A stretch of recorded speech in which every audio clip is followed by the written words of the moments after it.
You are now listening to a proud member of the Disney Podcast family. Go to DizPodcastFamily.com to find more on this show and other great Disney podcasts. All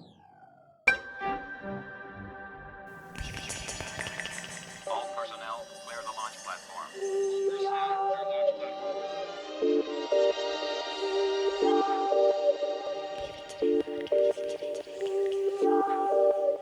The Leaving Today podcast, the show about the news, history, and attractions of the Disneyland Resort.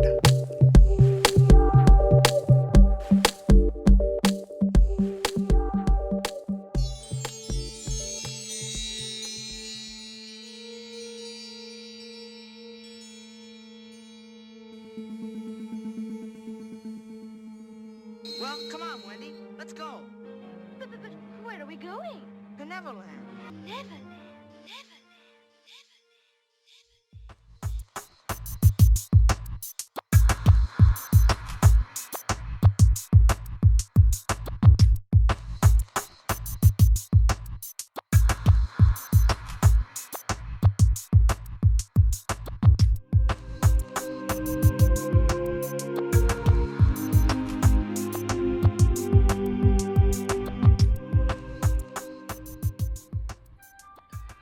Well, hello, and hello. Welcome to the Leaving Today podcast, episode number 126.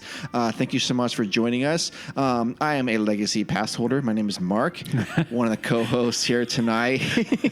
I just threw it out there. Man. Sitting across from me is another legacy pass holder, the Trail Master of Puppets himself, Udi. Good evening. Good evening. Sitting to the left of me is nobody because that's where Jess would sit. But again, for those of you wondering, she is taking classes. She has a big essay due tonight or this weekend or something. I'm not sure how. Okay. I'm going to give everybody a little bit of the inside relationship I have with Jess. Okay? Yeah. I don't hide very much, but many people know that her and I are really good friends. And Jess and I are not really good friends. No, you're acquaintances at best. Oh, that's not even true. He's making that up.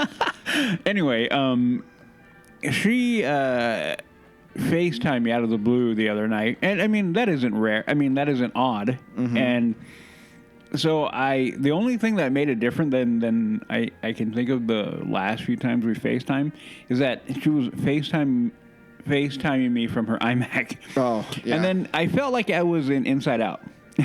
You know? Yeah. Because I'm like, okay, am I your brain looking at the mirror? And her expression was, I need help. Oh, yeah. And I kind of like, okay, what's going on? And it was about schoolwork. And so we probably stayed on for like an hour talking on Facebook. Oh, that's good. But I'm in my mind, I'm like, I'm in Inside Out right now. Mm-hmm. Looking at it because her face, I'm like, oh my gosh, I feel you. Anyway, but yeah, I mean, she is being very diligent with her things, and good for her. Good for her, yeah. So we're going to keep on moving, and she will be hopping in whenever she can. Her and I had a lengthy discussion on said FaceTime and session, and we did. We talked about, how we're going to work through everything. So, we're going to keep on moving on. Yep, she's, absolutely 100% part of the LTP family. Yeah, not going anywhere. It would be hard. That'd be a hard chair to fill. Oh, I'm not even going to entertain the thought. No. It's not. It's not a thought. No, she's just, like I said, she's busy doing homework, and we know there's a lot of stuff to talk about. And we got to keep this thing going because I think still we got the LTP family. It just keeps growing. We got I met some people last night. They've joined. We did a live chat prior to the show. Yep. And we're gonna get together. I guess at a local restaurant. Soon. Yeah. We got to do that quick. And then we have another thing that happened this week. Yeah. Then we get a couple of new Patreons. Yes, we do. We got a couple of new ones. Thank you for the both of you. You will be getting our thank yous coming at you pretty quick here. You will, for sure. Yeah. But before that, I realize some of you may have not heard the show before. So welcome. Thank you so much. I hope you find the water warm. Sometimes it's a bit rocky, but it's warm. It's usually me jumping up and down like that. Yeah, we are, first and foremost fans and lovers of the park and very protective of the park and everything that it's involved with that. But that being said, we're very, very truthful about stuff. Yep. And so that's where we are. That's why we'll never be in any Disney official network. No, we will not be. That's okay, though. Yeah. I'm okay with that. If you would like to support the show, you can go to leavingtopodcast.com and click on the Patreon link. We make it really easy, $1, $3, and $5 tiers. You can do it one-time payment or monthly payment. And for that, you get to be on the show and you get some cool LTP swag. So we may have a second generation of things coming out at some point. We're trying to talk about that. Let's see. You can also buy a T-shirt at tpublic.com. All the information is on leavingtodaypodcast.com. And follow us on Instagram. We have a link tree thing on there where it has all this stuff on there. So definitely feel free to do that. And whatever platform you're listening to us on today, this afternoon, if you can you please leave a rating or a star or a review or something? Whatever it is, we're on all the major platforms, and I know there's a mechanism for that. That would help us out a lot to get more listeners, and yeah. Thank you in advance. Thank you in advance. So tonight we have a special guest that's returning to the show. It's Sam Carter. We love Sam Carter. And hopefully we get to see him soon down in Wonderground. Yeah. If you guys have not done any research on him or don't know who he is, check out our previous shows with him on there. Yeah, or he'll also give you his credentials as to where you can find him. So we could talk to him. And of course, we have the news. And then tonight's opening question is going to be, Udi, would you rather that they focused on Mickey's Runaway Railway first or Splash Mountain? Yeah. Really good question. Let me circle back. Let me circle back to you on that one. Okay. Next question, Udi. No, okay. For me, it would be the Runaway. Again, the main reason being that we've talked about it in the past. Splash Mountain for me is not a necessary change. While I'm not particularly annoyed by that happening, and I think the idea is that we discussed prior on the show when we did talk about it as a full topic. We all kind of agreed that it can be done really well. Yeah.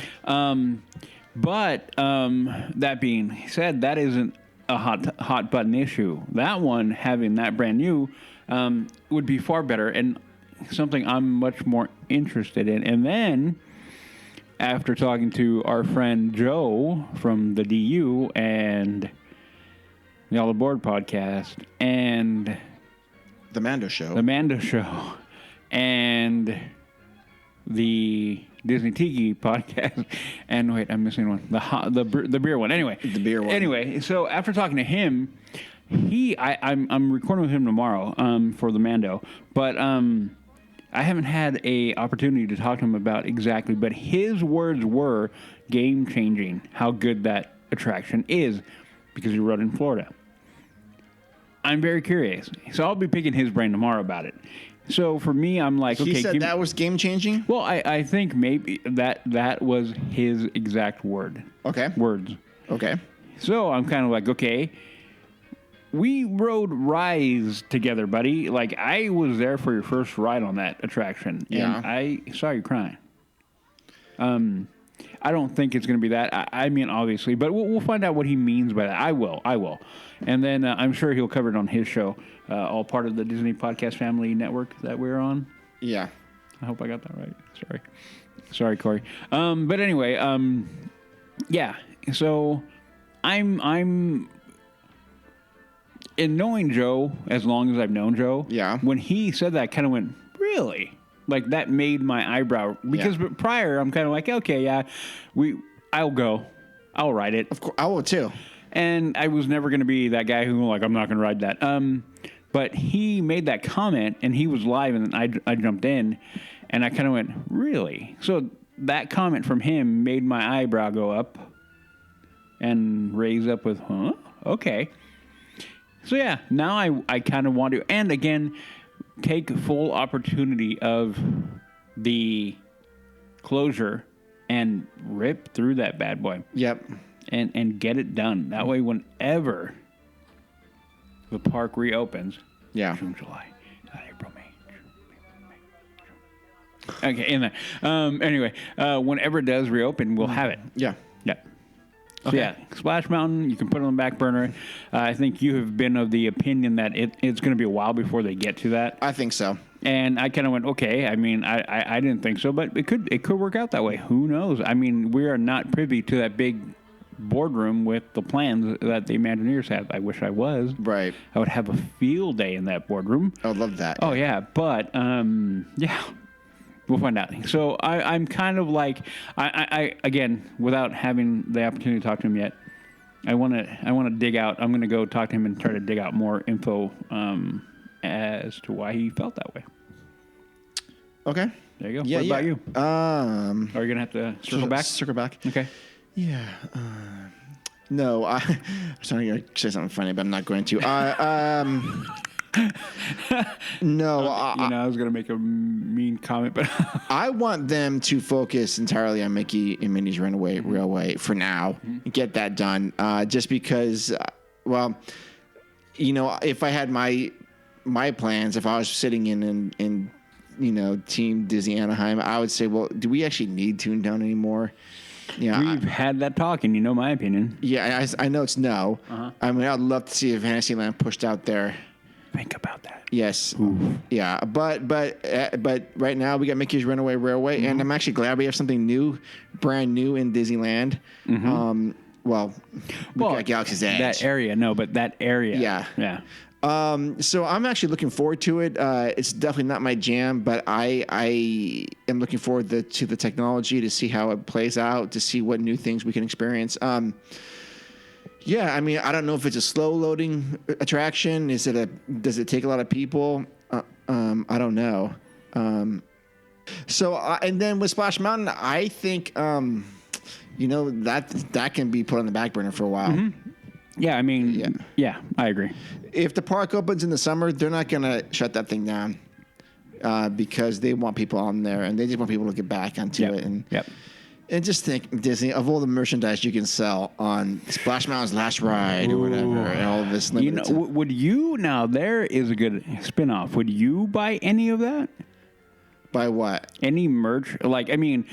Thankfully, due to a great supporter and friend of the show, we got our last ride, our last checkout shirts from Tower. Yes. And I love that. And I wear it to this day. I was wearing it the other day because I pulled it out. I'm like, yeah. And I put it on. Yeah. As soon as Annika saw it, she took it. And I said, fine. I know. She loves it. You're not getting mine. Okay. But thank you for that, Patrick. Yeah, we have that special T-shirt. For me, no. I'm not going to buy it. I mean, Splash Mountain for me has not that significant.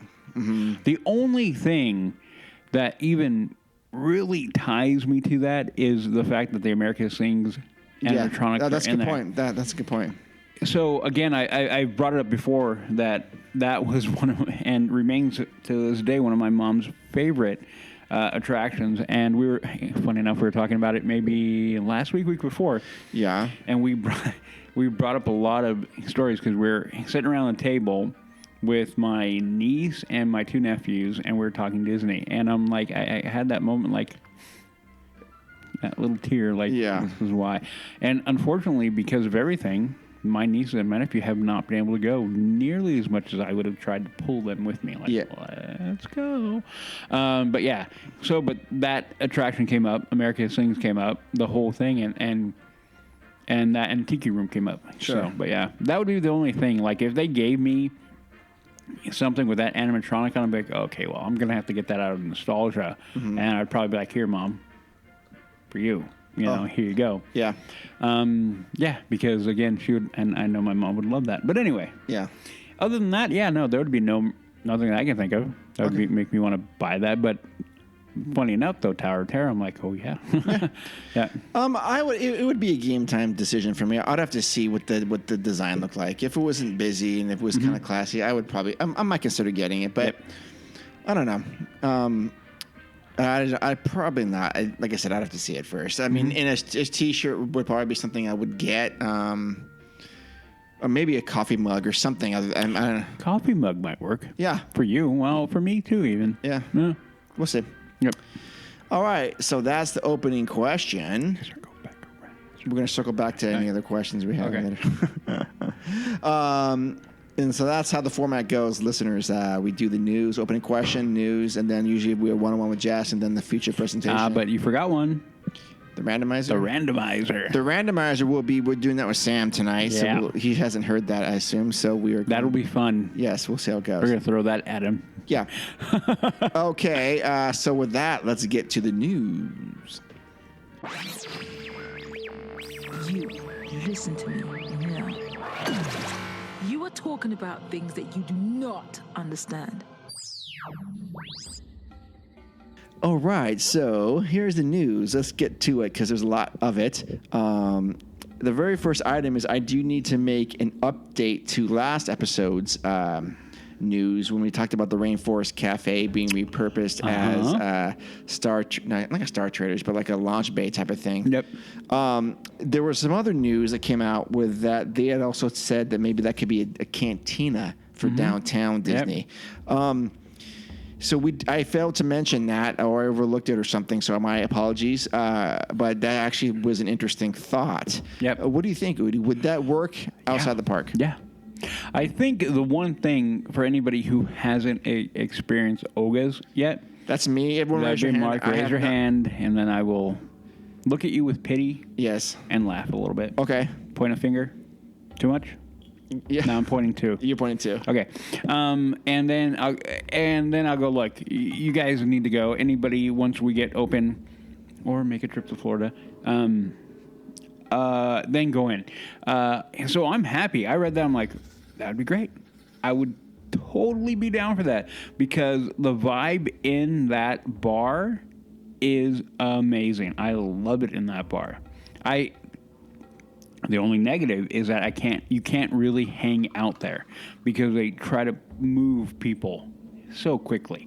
So if I get a place where I can get that vibe, where I can go and like chill, like we've been going through the park, we're going to go when the park is open. I'll go there. I'll be positive there. And then we're walking and we come down to downtown Disney. Yeah.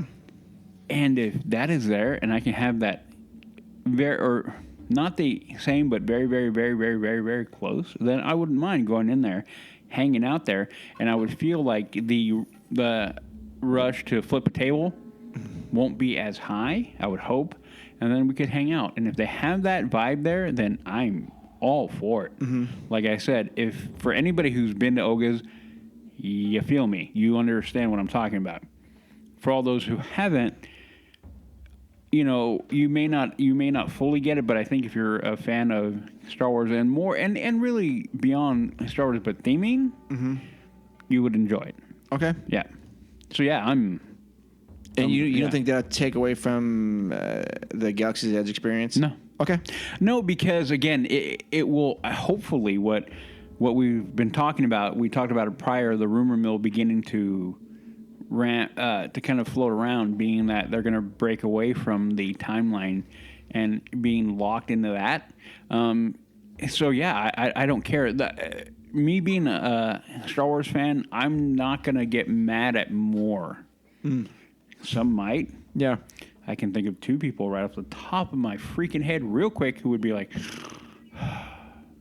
but I'm going to tell them too bad. Too bad. But overall, yeah, I have no problem. I think they're going to, again, do it thematically really well. Yeah. Yeah.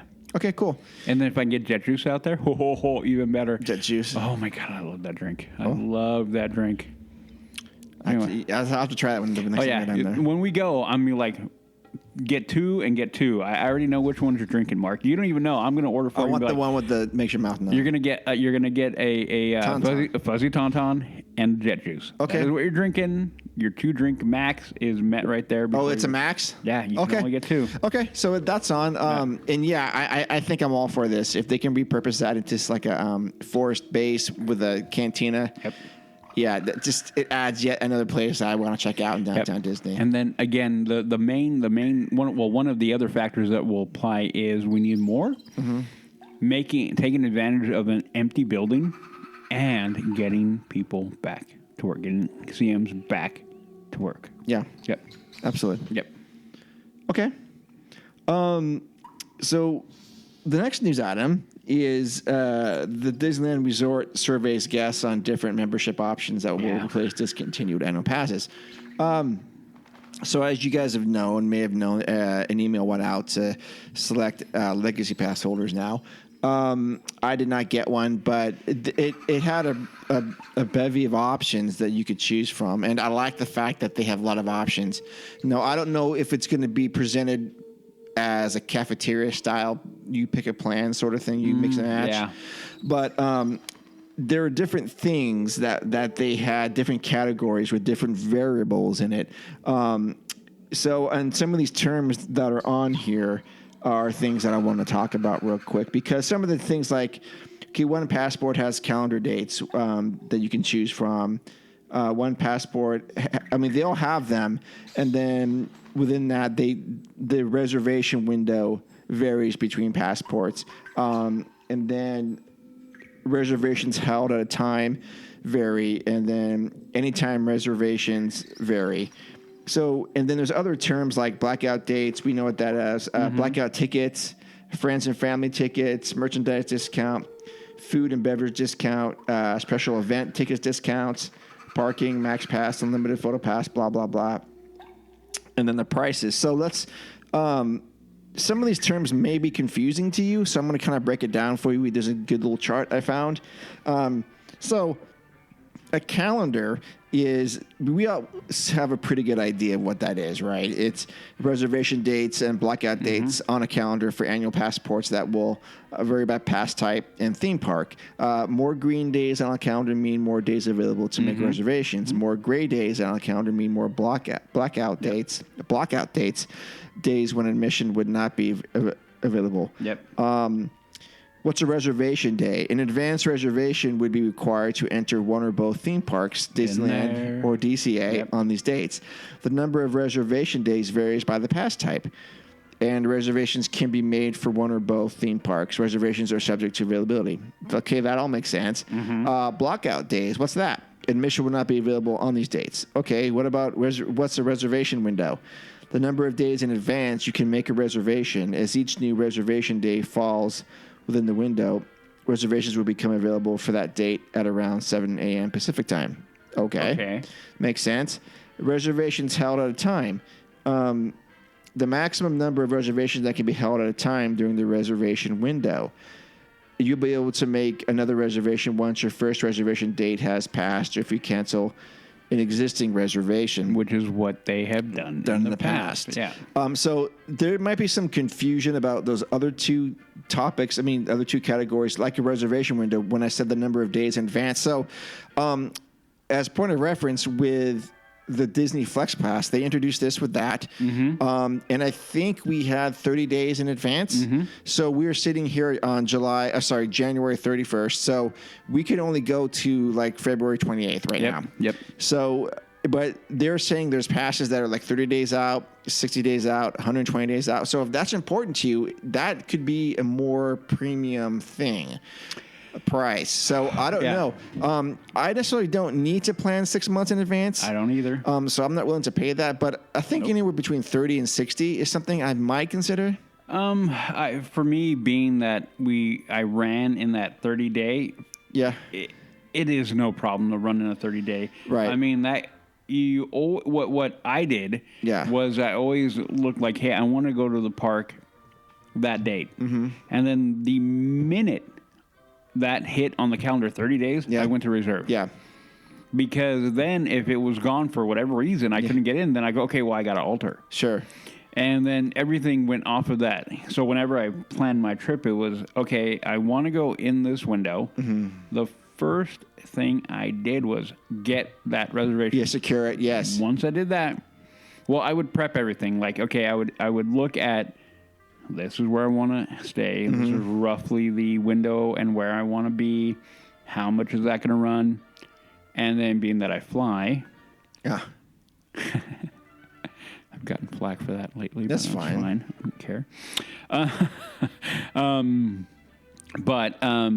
That I would look at that, check flights, and then kind of have everything prepped for when I could go. Okay, and then once I hit that and I got my confirmation for the reservation, then boom, then everything else would happen. Then I would finalize the hotel, finalize the flight, and then done. We're done. Yes, yeah. So everything was just prepared and then ready to go. And then if, for whatever reason, I couldn't get in the park that day, then it was like, okay, alter. But yeah, for me, having a 60-day window, meh, I wouldn't pay any extra at all for a bigger window of time. Okay. So 30, you're fine with 30? Yeah. Okay. I know it well, and I can operate within it. Yeah. Okay.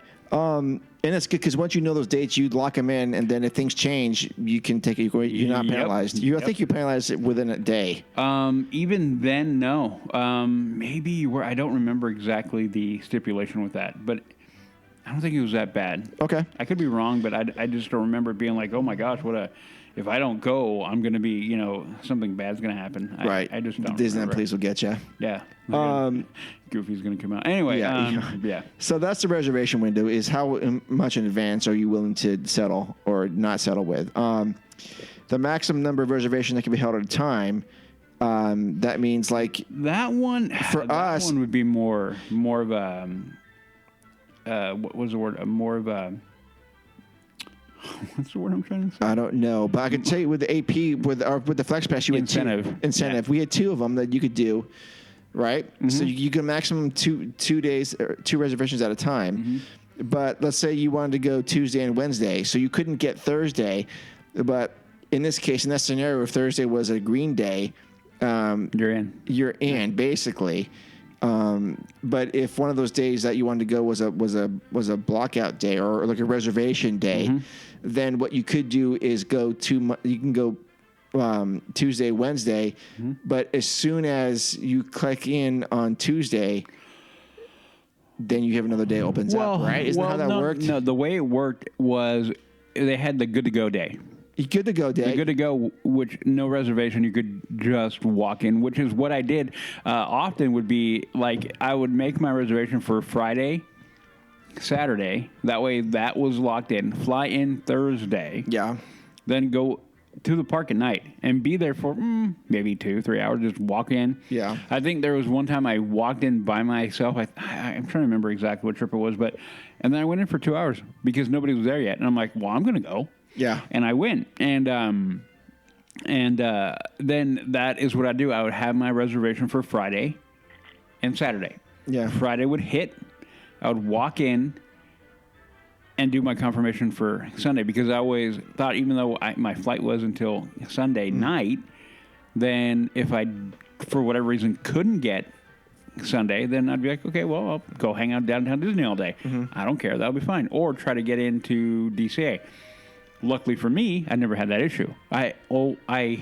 Every time I tried, I got my third day. Yeah, you were lucky that way. Every single time I was there, well, I'm going to be here 3/4 day at the park on Sunday because my flight is, we'd always push the flight out as late as we can make it.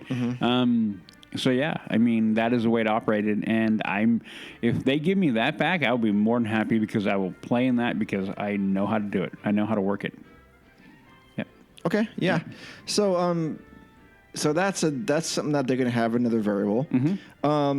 Another category is anytime reservations. The number of reservations that can be made anytime, regardless of reservation availability. For example, if a reservation day is already full, you can redeem an anytime reservation to obtain a reservation for that date. That is actually kind of cool. Yeah.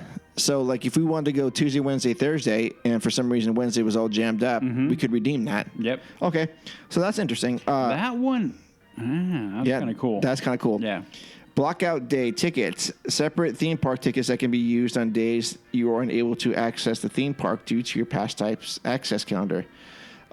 Blackout tickets will still require a reservation for entry. So are you able to, does that mean you get one or are you able to buy one? Don't know, huh? I don't know. But that's The verbiage is kind of very vague on that. Very yeah. vague. Yeah. Okay. Ooh. Okay. I love this one. Friends and family ticket benefits. You can, if you have this, you can get a 1-day park hopper tickets. That is great.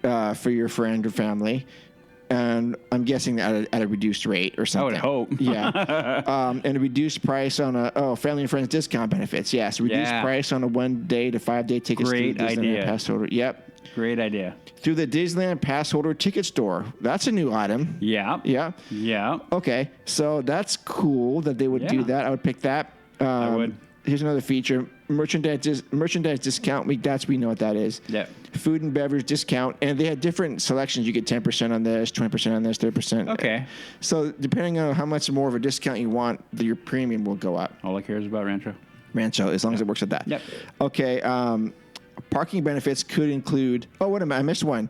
Special event tickets discount. I love this. Oh, hey now. Discounts off of separately ticketed events at Disneyland Resort theme parks, like the Oogie Boogie Bash or the Disneyland After Dark Really? events. Yes. Ooh. So you get like 20% off of those tickets. That would be great. That is pretty good. Yes. Depending on what they're asking for that pass, man, that is pretty good. If you're planning on, okay, they kind of got me with that one. I know. I can't lie. I'm not gonna lie either. Yeah. Parking benefits. Parking benefits could include free parking each time, use your pass, or a discount on the daily parking rate. So there's that. Maybe. Right. I don't park, so Yeah. anything parked for me is automatic. Like, whatever. Right. But I get why people would use that, obviously. But yeah. Yes. This one will be a slam dunk for us, is the Max Pass feature. Okay, what do you got? It just says that the Disney Max Pass feature includes the ability to make Disney Fast Pass you get it. selections. Oh yeah. Yeah. So if you have that option of, we had that option before, right? Yeah, but you had to buy it as an add-on or something. No, you can't. No, the Max Pass was an add-on. It went from 10 to 15 to 20, if I recall correctly. Yeah. And it's been a minute. Anyway, but they were passes that offered that. The tier above the Flex, I believe, is where it began. I could be wrong. Then, for those people who have the signature with cheese, that it was there. Yeah, it's true. Yeah. That's something I would pay extra for, having my thing. I think we talked about that prior, like a year and a half ago, about how the Max Pass and how high we were willing to pay for it per day, and I think we all agreed like $20 was worth it. Sure. And if they want to kick it up a few bucks a month for including Max Pass, that's going to be one I'm going to be like, okay. I would highly consider that. Okay, you got me. Yeah. Yes. Dedicated entrance. It's funny because I'm like, we talked about that before. Yes. I think I brought it up where I'm like, if the AP, and I forgot in what context, but we did bring up the fact that AP only entrance would be kind of cool. And and then we also talked about where we would put it. I don't forget where over right when you're coming off of Harbor, is it? Yeah. Harbor. And then you come in where they have all the security. Second you hit security, you hang a hard right and go right there. Right at that gate all the way to the right. Yeah. Cut in right there. Yeah. Because if you think about it, you could go all to the gate all the way to the left. But then I'm like, well, then why am I going to walk all the way over there? Yeah, sure. I'm an AP holder. Yeah. Never mind. I'm not going to go there. But yeah, you could go to the right and just right there, one gate, boom, there you go, AP. And then, what wound up happening right now would be that line would be longer. No, I'm kidding. It won't. But that I won't. I personally don't need to pay more for that because I don't need to have that. It would be cool, but I'm not going to be something like, here's my AP. No, I think that's kind of ridiculous. Yeah, again, it's one of those that, okay, cool, but am I going to be mad if it never comes to be? Nah. No, I definitely wouldn't pay extra for that. No, I wouldn't either. You know what? I will stand in line and talk to people because you meet the coolest people. You in do. line. You always do. Yeah, absolutely, you do. We always do. We always do. Yeah. This is not going to matter to either of us.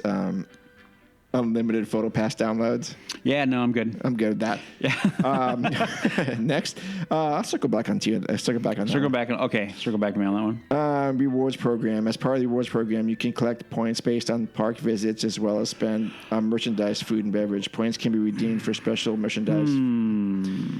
That's interesting, huh? Well, for people who don't know, there are certain things you could do that with. Games and whatnot on the app. on the Play app. I did that for Rise, and I got a pin that you could only get and have access to if you went through all of it, and you still pay for it. But I did. I got that pin, and I gave it to 13 because she is an avid pin collector, and I knew she would not be getting that pin, and it wouldn't have access to that pin. Okay. So that is kind of cool. That has been out there, already. And for it to come back and maybe get bigger, that wouldn't be bad. I thought it was fun. I had fun doing it. Okay. Yeah. All right. I'd be down for that. Yeah. Okay, so those are the categories. So within that, there's different price ranges. They go anywhere from $399 to $1,400. So I think I have an update on here. I'm going to read it to you. This is an update of the 27th of January. Due to the COVID-19 pandemic, the Disneyland Resort has been closed since March, with no definite schedule to reopen. Disney Parks announced the suspension of its annual pass program earlier this month.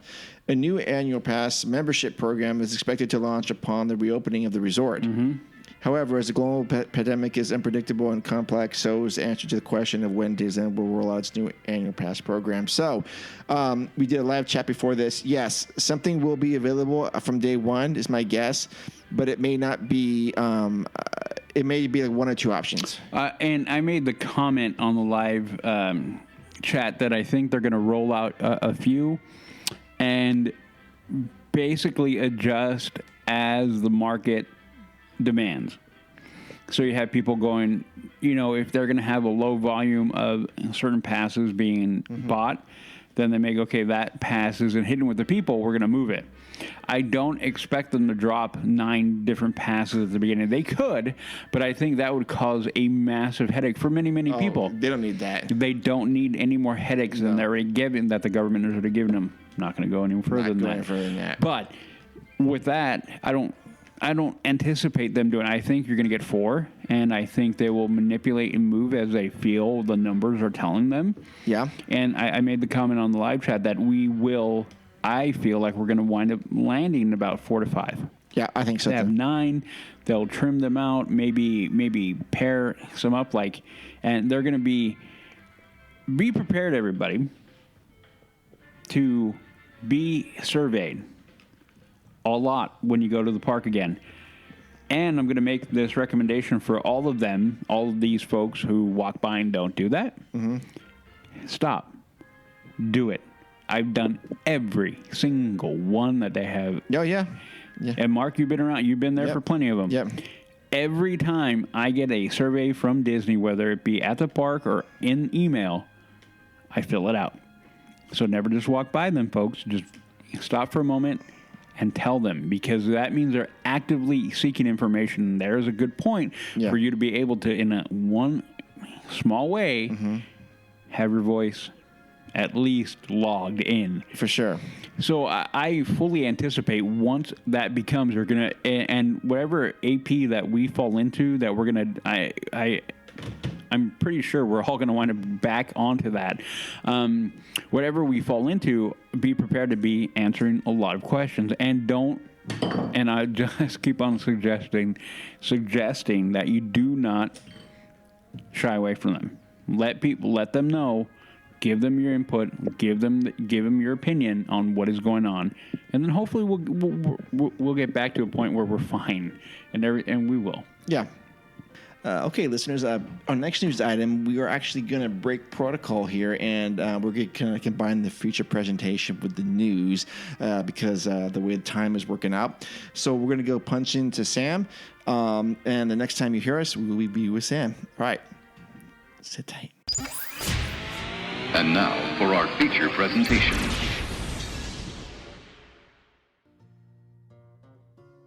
Hey, LTP listeners, we are doing our feature presentation right now. We are joined by one of our good friends here from the LTP. It's Sam Carter. Hey, Sam. Hey, yes, indeed. How are you? Hey, we are doing fantastic. How about yourself?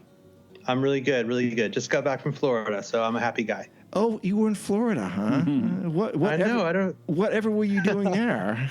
It's fun to travel during a pandemic. Why not? Yeah. Well, since our Disneyland was closed, I had to go somewhere, right? Sure. The real reason was I was invited by Disney to be a featured artist at the Festival of Arts at Epcot. I was so envious. Not envious. I'm so proud of that you got to do that. And like we know this guy. He's out here representing his craft, and he's doing the thing he loves, and he's meeting cool people. Yeah. How cool is it? Awesome. Yeah. How I was kind of living vicariously through you a little bit. I pretty much had to pinch myself every day. Yeah. Because I've been doing art with the Wonderground at Disney since 2013. I had a few signings with them over here in California, but when I was working on 4 new pieces this past year, when quarantine happened and everyone's working from home, I was cranking out some new art for Wonderground, which that kind of worked out well for me. Yeah. Mm-hmm. So when I'm working on that kind of stuff, the invite came. The carefully worded invite came out over the summer if I wanted to participate in the Epcot Festival of the Arts. And I've never been to that festival. I've been to Food and Wine, and I think I've seen maybe the holidays one. But the Festival of Arts, I knew they'd been doing it for a couple of years. Turns out this is the 5th year of it. Okay. And I knew I always wondered how do you be a part of that? Because it's way too cool. Yeah. And so yeah, it was a dream come true. Yes. And I was thinking, this was like probably August. We were talking about it, and I'm thinking, yeah, January, February, I'm sure the pandemic will be done by then. Yeah. Let alone at the height of it. But you know what? We took as many precautions as we could, and we head down there, and it was honestly, I felt perfectly safe the whole time. I felt safe on the plane. Oh, cool. I felt safe in the parks. The parks, I don't know if it's accurate enough, and it kind of felt like it, but they're saying it's a 35% occupancy. So the parks are pretty empty, and there's some kind of pockets where you could kind of feel like it's getting a little crowded. You just avoid those. But as for the festival, Epcot's my favorite park. I'm a big DCA stan, but Epcot's always been like my favorite. There's just so much to it that I love that's so unique about it. Yeah. And then to be invited by Disney, they gave me a drive-on clearance. So I was actually driving my car backstage, parking behind the showcase pavilions. I had this rent-a-car. There was like a big black Tahoe or something. And I'm like, I just felt like Secret Service. Like I've never felt cooler. And just to be a part of that meant so much. Like I was really pinching myself that I got to. Disney set you up with all this? Yeah. Oh, well, man. no, I paid for the car. I paid for the rent-a-car. Oh, I wasn't going to ask you about that. But that's awesome, though. That's great. That's so fun. Okay. So we don't have anything like that out here, do we? No, but I really feel that they've got to be testing the idea of it. Because the Food and Wine Festival and Festival of the Holidays is getting more and more at DCA. Oh, I love that. Until everything stopped, right? Yeah, but it just seems like the Festival of the Arts for DCA is a no-brainer. It's got to be the next thing. I haven't heard anything personally. I'm just hoping. I know they did have a Wonderground tent out there by the Little Mermaid ride, for the different festivals they got going on. So they are getting more and more art into DCA. Plus they have Off the Page, and that kind of stuff. So I think it's a matter of time because it's obviously successful. It's obviously popular, and people out in Florida. So many people have told me that it's like their most favorite festival, and that means a lot because Food and Wine is pretty good. Yeah. But just the fact that they have all the artists, and I think one of the comments I heard a lot was they were really surprised that they had as many artists out there as they did. They weren't sure because there haven't been that many scheduled meet and greets of this type of thing in a while, at least since the parks reopened. Yeah. So people are just grateful to get out, and it was socially distanced. We had our markers and stuff, but this is the funny part though is so I went out there because I think the festival started on January 8th, and I had 4 pieces that were premiering. I did a Carousel Progress piece, Tiki Room piece. Drawing a blank. Tiki Room, Carousel Progress, Country Bear. So I did a Big Owl piece, and I did the Muses from Hercules. So it's 4 really fun pieces. And when the festival opened, it was, everything was super popular. Everything was kind of flying off the shelves. And for the next week before I went out there, I was getting all these messages from Twitter, from Instagram, from Facebook. People I didn't know were just contacting me however they could. They were hitting me up on my website, like asking, saying, "Hey, you're all out of artwork. How can we get your artwork from Epcot?" And I'm like, "Well, I'm going to be there in a couple days. I'm sure they're just having they have a reserve of it, so when the artists come out there, they have something to sign." Yeah. And I went out there, and it was all gone. Like, oh wow! I didn't have any artwork to sign. Oh geez. So that's kind of it's a happy problem. So what kind of meat are we talking about? Are these 8x10s or are they 12 by? No, they're different kind of like proportions, but there's canvases that were pretty large, maybe like 24 inches wide. Okay. Okay. Those are canvases. Then there's prints that were maybe about like 12 by 16-ish, matted. Okay. And then postcards. And then, ironically, some things were put on phone cases, which I've never had that happen before. So that's cool. So they did you get to choose what? No, format? They get to pick all that. They being Disney. Yes. Okay. So I create the artwork, and we go through that whole process, which it's almost a year of like coming up with the idea, getting the approvals, process of like if there's any adjustments needed. It's a little bit designed by committee as far as the legal goes, and like because if you're doing anything with Marvel or Pixar, they have to chime in on it too. So it's kind of tricky when you do that. But for this one, it was a really smooth process, not too many changes or tweaks on anything. But they decide with the artwork, and it's funny when I create stuff, like for example the Carousel Progress piece, it's a little horizontal. And I kept picturing it on a T-shirt. I'm like, this has to be a shirt, right? So I'm kind of putting that into the universe, like, make it a shirt. Yeah. And I think they saw how popular it is, so maybe we'll see that on some merchandise. Oh, cool. That'd be it was awesome. So the tricky part is I showed up and I only had a few Muse prints left, and everything else was completely gone. So now I'm doing like guest recovery.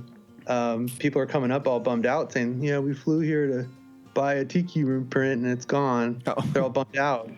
And I started feeling really bad. So after the first day of hearing that, I drove to Michael's out in Florida, bought a pad of paper, and I just started, anyone that was really upset, I just would sketch something for them. I saw that. I saw your custom things. I saw your daily giveaways, right? Yeah, it turned into that because I had a drawing on deck in case someone was bummed out.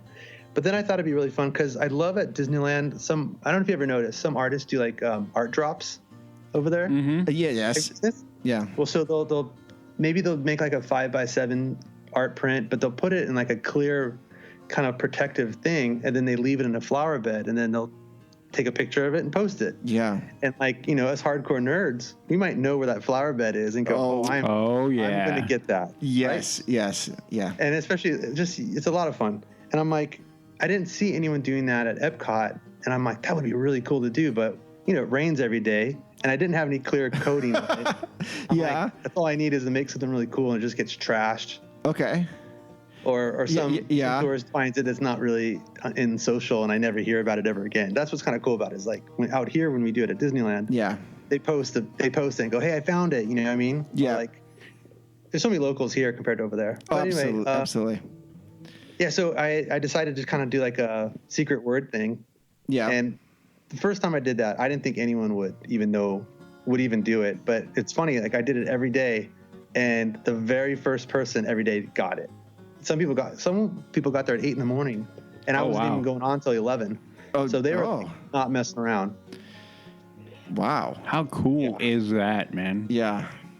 So wow. Okay. So the format, having never been to such a thing, is it kind of like the Food and Wine Festival here, where there's kiosks set up for different artists, and you just come up to it and Yeah, I was kind of I didn't know what to expect because I'm only familiar with those other festivals. Mm-hmm. But for this one, they had some bigger name type artists scattered throughout the World Showcase area for the most part. There was some stuff in Future World, but Future World's such a construction mess right now. With the new extreme makeover it's going through. Oh yeah. But most of the art tents are in World Showcase, and I was part of a Wonderground tent, which is great because I'm really stoked to be a part of Wonderground, and so I'm more than happy to be a part of that and their set. And a lot of the other artists, like you have Jared in there and Dave and Jason. There's so many really great artists that I get to hang my stuff next to. Yeah. But so they had a different person from Wonderground there each day, sometimes a couple a day, and just kind of nice little setup right there. Awesome. Yeah, we were by Morocco. I was right between Morocco and Paris, so I was hearing bits and pieces of each music the whole day, and I like the Paris BGM a lot more than the Morocco one. Oh, I bet. Yeah, right. The BGM for sure. Did you sort of see where they're going to put that Mary Poppins attraction or walkthrough, or? I went over there to take a look at it, and yeah. I heard that was totally scrapped. Like nothing's happening with that anymore. Yeah. Which is awful because they dragged out Dick Van Dyke at the D23 to have that big kickoff and all the chimney sweeps. And yeah, don't tell Dick Van Dyke that whole thing was for nothing. No, but, you can't tell him that. Wow. Yeah. Well, but it might be for the best. They never really announced what it was, and I definitely don't know for sure. But if the rumored speculation was, it was almost like just a spinner. Like it wasn't a dark ride. Wasn't like that. So what was cool about it though is they were going to build Cherry Tree Lane. Like, who doesn't that would have been great. Yeah, that would have been great for sure. Yeah. Did you see the picture I posted of Poppins? But like Mary Poppins was behind it. Was it on your cool. On your Instagram? Yeah, she just happened to be meeting in United Kingdom at Epcot, and I was walking that way to take a picture of it, and I'm like, oh my god, what a cool background. So that was pretty neat. Let me see that. And see if I can find that real quick. Loading up right now. Yeah, all this art. There's a lot of art. Yeah, I see your nice Coco one that you did. That's awesome. Oh, that was fun. Yeah, I'm looking at it right now. So awesome. That one. Here it is. Yep, that one. So cool. So this is a piece of art you would give away. Yes. Okay. Okay. So the stuff that you were selling, what's the price range we're looking at for this kind of stuff? I didn't. All the prints were sold out. So I really that's right. Yeah. But the prints were. But I think the prints were going for $50. I think. Okay. Because it's the artwork, which is slightly smaller than the canvas, but it has a really nice mat to it, and it's ready to pop in a frame. So I think that was maybe like $40 or $50. Okay. But the canvases were going for I think either $2.99 or $4.99, depending on what size they were. Okay. Mm-hmm. So some of those I did see some of those sell, which is good, but most of it was totally gone. And it's funny too because you can find it all on eBay right now too. So it's kind of like great. Thanks everybody. But, thanks everybody. Yeah. Okay. But they should be getting more shipment in. It didn't come when I was there, which is kind of a bummer. Yeah. So you had Carousel Progress, the Muses from Hercules. Yes. And Big Al. Big Al, Country Bear. And what was the fourth one? Tiki Room. Tiki Room. Really cool Tiki Room thing. Yeah. Okay. And you wrote and you did them like a year ago. The process started a year ago. I'd say like last January. The way it worked is because I have a contact over there. And I was just kind of like jonesing on all these ideas, and I had about 20 ideas that I sent them. I'm like, we could do this and this or this or that. Just kind of saying, hey, let's do, because I just finished a couple pieces of another Country Bears piece and a Phantasmic piece in 2009. Mm-hmm. So early 2020, I wrote them, and I'm like, hey, here's 20 more ideas. Tell me your favorite ones. Let's do it. And then they wrote back and said, we like these 5 ideas. So it's the 4 ideas that came out in the festival, and then a 5th one that I can't talk about yet, but okay, it's on the horizon. Cool. Yeah, so that was my question was, do you have like free reign of what you want to draw? Oh God, no. Oh, God. Well, from the start, yeah. But that's what's so cool in the difference between Wonderground and the Disney Gallery, right? So if you go to Main Street and you see the Disney Gallery, a lot of that stuff, for the most part, is very on model. You know what I mean? It's like, this is the attraction, or this is the character. This is how Mickey looks. But with Wonderground, it's really nice that they allow artists to give their own style to it. Yes. Right? Yeah. It's not necessarily on model. And, you know, I struggled a little bit at first with them because sometimes I'll try to do something on model, but it doesn't really come out that way. It kind of looks like my own style. And it almost gets in an uncanny valley in a way where it's not on model, but a little bit off. Mm-hmm. So it kind of looks like a little jarring. So it kind of really taught me to like, all right, you know what? I'm just going to lean all the way into my style and not even worry about what's on model. Yeah. I had a bunch of hiccups that way on one piece, especially. Okay. So I thought I learned a lesson when I was doing that one. And I've been having way more success just doing my own thing and my own look. And I think that's what, people start recognizing, and when people come and tell me like, hey, I recognize your style, I saw this right away and I knew that was yours, which is great. You know, you want people to have that style, and that's the hardest thing as an artist too, is to like identify what that is, because you know, you get so much inspiration from other artists. You don't want to kind of lift anyone's look, but you're definitely like inspired by, man, I really like how this one artist does this, or I really like how this artist does this kind of texture. For example, like Glenn Brogan is one of my heroes. I did some art shows with him at Gallery 1988. I'm like, this guy gets it. But like, even if I tried to do his style, I can't, because it's his, right? Like, it just doesn't work. It's still going to come out with my style. It's going to come up with my look. But then there's like another artist like Luke Flowers, amazing artist, right? And I've done some shows with him too at Gallery 1988. And like, he has like such an amazing like brush technique on all this stuff, and he's all digital too. So it's kind of nice. It's kind of like you become, you know, whatever you're inspired by. Right, right. But you're it's going to have your own look to it, which is great. But it's definitely inspiration, and I hope I inspire other people to kind of do their own art too. Yeah, absolutely. Well, we can't do it as well as you can, but I appreciate that. Yeah. Do you think you would like to do more attraction-based art or character-driven? You hit it right on the head. No, I am, because I'm a big WDI nerd, right? Like, I'm all about Imagineering and the different attractions and the different parks, and yeah, I like the movies too. But I think I've had the most fun and the most success with this set of paintings, even though the muses were definitely part of that. But I feel that kind of tied more to my parade background, working the Hercules parade at Disneyland, rather than, because I feel connected to Hercules in that way. Yeah. But with parks, you know, I grew up at Disneyland. Before it shut down, I was there every week. So if I could do something on the parks, I'm way more stoked. But I had to pick something that was, for the most part, they like when you pick something that's on both coasts. You know what I mean? Because if you were to pick one thing that is just at Disneyland or just at Florida, they might not necessarily be as excited to do it. They might do it. But like, for example, I really want to do an American Adventure piece for Epcot. And because I love that. That would be cool, yeah. It's like, and I got to the point where I really only want to work on stuff that I'm passionate about. Like, I can't even think of an attraction I really don't like. Like, if I really had to force myself, like, I don't like the Utopia, or I don't like the Tomorrowland Transit, not the Tomorrowland Speedway. Yeah. And I wouldn't really want to do an attraction poster based on that, right? Yeah. I want to do something that I'm actually into, but at the same time, there's so much Haunted Mansion stuff out there. There's so much pirate stuff. Like, I'm gonna try to pick something that's not as done. Like, I might do one of those eventually. Yeah. But I'll have to make sure. How do I make sure that mine is doing something that hasn't been done before? Yeah. Right. You know, because there's different elements. Like, I have some ideas what I would do for Haunted Mansion, because there's a lot to that attraction. You could pick a lot of things. Oh yeah. Focus. Yeah, for sure. And then with that, it's fine because it works for both coasts, right? But like, some challenges happen. Like, I did a Phantasmic piece, and I don't know if you've ever seen Florida's Phantasmic. It's a little different in California. Yeah, it's a lot different. Yeah.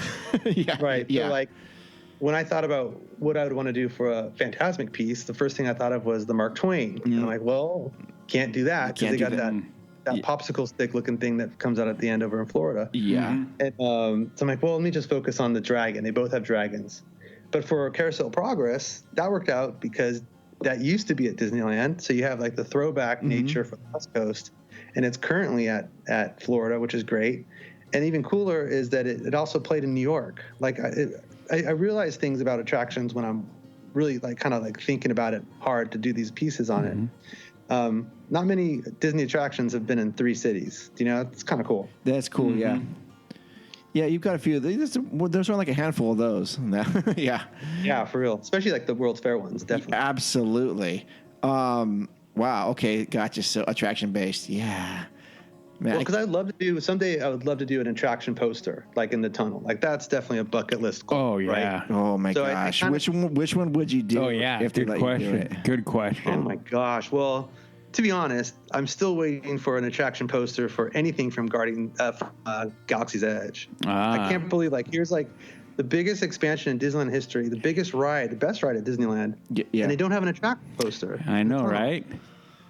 Maybe I don't get it. Maybe a mock-up. Maybe maybe you gotta. You can make one up. and then submit it to Well, you know, them. it's funny. I did that already. and I photoshopped it into a photo of the tunnel, and I'm like, hey, check this out. I love it. People thought it was real, but I'm Aw. like, no, I'm just messing around. Messing around. But I had some ideas that made it look like it was from the 1960s era of attraction posters, but it was for Millennium Falcon. Oh, and how It cool. was almost like this. The Star Wars land was always there. Like picture it having like a 60s vibe to it. And Yeah. it's pretty fun, but I just got to make sure I stick to the Wonderground stuff. Oh, for It's sure. hard to. It's Yeah. fun to mess around. So your unofficial answer would be something from Galaxy's Edge? Is that your answer? I wouldn't mind doing something crazy and random like America Sings, or just something that Yeah. it's long gone, but Yeah. America Sings would be cool, or I don't know, something like that. I think. I'd be down for that. I'd be down for that. We were talking. We were talking about it earlier about how the only tie that I really have with Splash Mountain. Splash is the animatronics that are from America Sings that are in there. Yeah. Yeah. Yeah.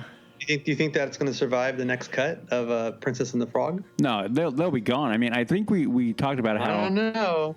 Some of those animals looked a lot like it. Well, no, Yeah. we did say that there are a few spots where they could probably repurpose them and move them, but I think a lot of them are going to find the back lot. I think we'll find out. Yeah, but that's the way I feel. Or they could be at the Van Eaton Gallery or So something. or there. Yeah. They're chomping at the bit for it, I'm sure. Oh, sure yeah. they are. I can't wait for the Princess and the Frog thing. I've been kind of like talking about that idea since before they even announced it. Because like New Orleans is my favorite land. Yeah. And it's kind of stinks because it's so small and you can't really expand it anywhere. However, if you turn Splash Mountain into a back bayou, and then like Splash Mountain becomes Princess and the Frog, then it's like it makes the coolest land even bigger. It's just almost like a bayou version of it, right? A back bayou. Yeah. So I'm looking forward to that. But that also means though, Winnie the Pooh does not fit in the swamp. No, it So doesn't. Let's finally get rid of that. Winnie the Pooh. And have I told you what I think they should replace that with? Oh no, I want to hear that. I want to hear this. Hold on. Let me take a wild guess. Take a wild guess. What's in the swamp?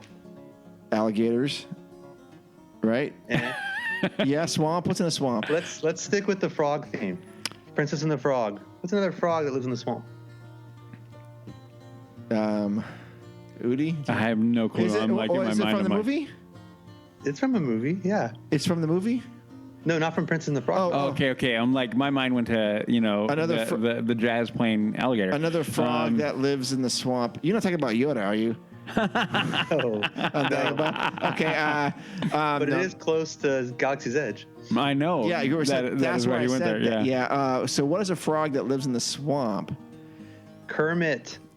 Oh, that's right. They do own that, don't they? Oh. They do own that. So what I would do is do like a ride-through version to Rainbow Connection. Oh.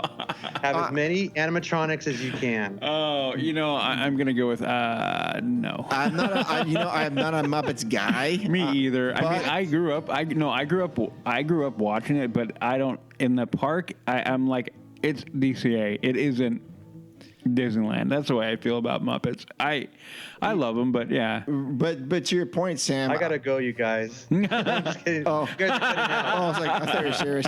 No, but to your point, I think that would be actually really well received over there. I mean, that's a really good idea. Thematically, it fits. For sure, it does. I mean, there's got to be some presence Yeah. for any different division of the company, right? Sure, And sure. like, here you have a swamp area, there's no Muppets representation anymore, and then you have like a frog-themed swampland anyway. It'd be kind of cool. For sure. And Yeah. get rid of that crappy Winnie the Pooh. They killed the country bears. So Yeah, you know. So then, are you talking that they just like rename Critter Country to like the Back Bayou or something? That's what I would do. Okay. Yeah, and I haven't heard anything officially, but I'd call it New Orleans Back Bayou, the whole thing, because I don't think in Muppet movie, because they showed the swamp, I don't think they say it's necessarily Louisiana or anything, but it's definitely the South. Yeah. Yeah. It's the South. Yeah. Well, I think we talked about it before when we talked about the retheming of Splash, that Winnie the Pooh is now, you know, non-effectual and doesn't fit at all, and they need to go back and redo that whole entire area. Right. Yeah. Yeah. So what becomes the Hungry Bear? I think it gets remodeled into Tiana's. Okay. And we Tiana's talked place. about that. Yeah, we totally. I agree with that completely. I think they could do a really good job with doing that. It'd be so fun. Yeah. Yeah. Okay. I mean, it's already 2 stories. I mean, so many things that can pop off in my head about how that would look. Yeah. For Yeah. sure. Wow. Okay. We go on and on. There's so much to talk about, right? There is. Yeah. Lots to do with art, and I want people to be able to get your art sometime on their own. And how can they do that? Well, the hardest part is right now it's just available at Epcot. Okay. There's some prints that are available at the Wonderground, but as you know, the Wonderground here in Anaheim shut down recently for a Star Wars store. That's a news that we'll talk to you about real quick. Yeah. Okay. But rumor is obviously that it's coming back, but I haven't heard officially it's coming back. I've heard people talking about it coming back. Yeah. Because when they said something about it coming back, they talked more about Spirit jerseys than they did the artwork. So I'm concerned. Yes. I also heard a rumor that it might just be Avengers camp merchandise until Wonderground does come back. So I don't know. Well, now I think the bottom line is I think it'll come back.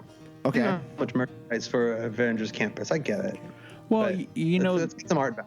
well, no, I agree. I think we talked about it last show that if they do, in fact, that the rumor mill has that they may open up the Adventures Campus for walkthrough. Did you hear that too? Have you heard that? I haven't heard it, but Yeah. I've assumed that Yeah. that might happen. Like I kind of wondered if the first time we see Avengers Campus, it's when the park's not open yet. Really, Yeah. It's part of the. Yeah, Because and they want to start. They need to start making the Pimp Kitchen dollars. You know what I mean? Like they could open that right now. yeah, there are many things they could be moving with, and I would think it'd be kind of, if they in fact do the walkthrough for Avengers Campus, there would be no reason to have more merch out in downtown Disney, but. Right. And then they would open back, Wonderground, because that is one of Mark and I's favorite places to go. I mean, we would go every trip we make. Yeah, every trip we make, we go there at least once, if not twice. To the Wonderground? Yeah. Oh yeah. Yeah. It's just such a cool vibe. Oh yeah, And I mean, I love it The in there. second they opened it, I knew I'm like, I gotta be a part of this group. For sure. I'm very. So it's hard because your stuff is in like high demand. It's hard to get a hold of right now. So, but they will be able to go to Wonderground. Oh yeah, Okay. yeah. Eventually, all my art will be at the Wonderground West Coast too.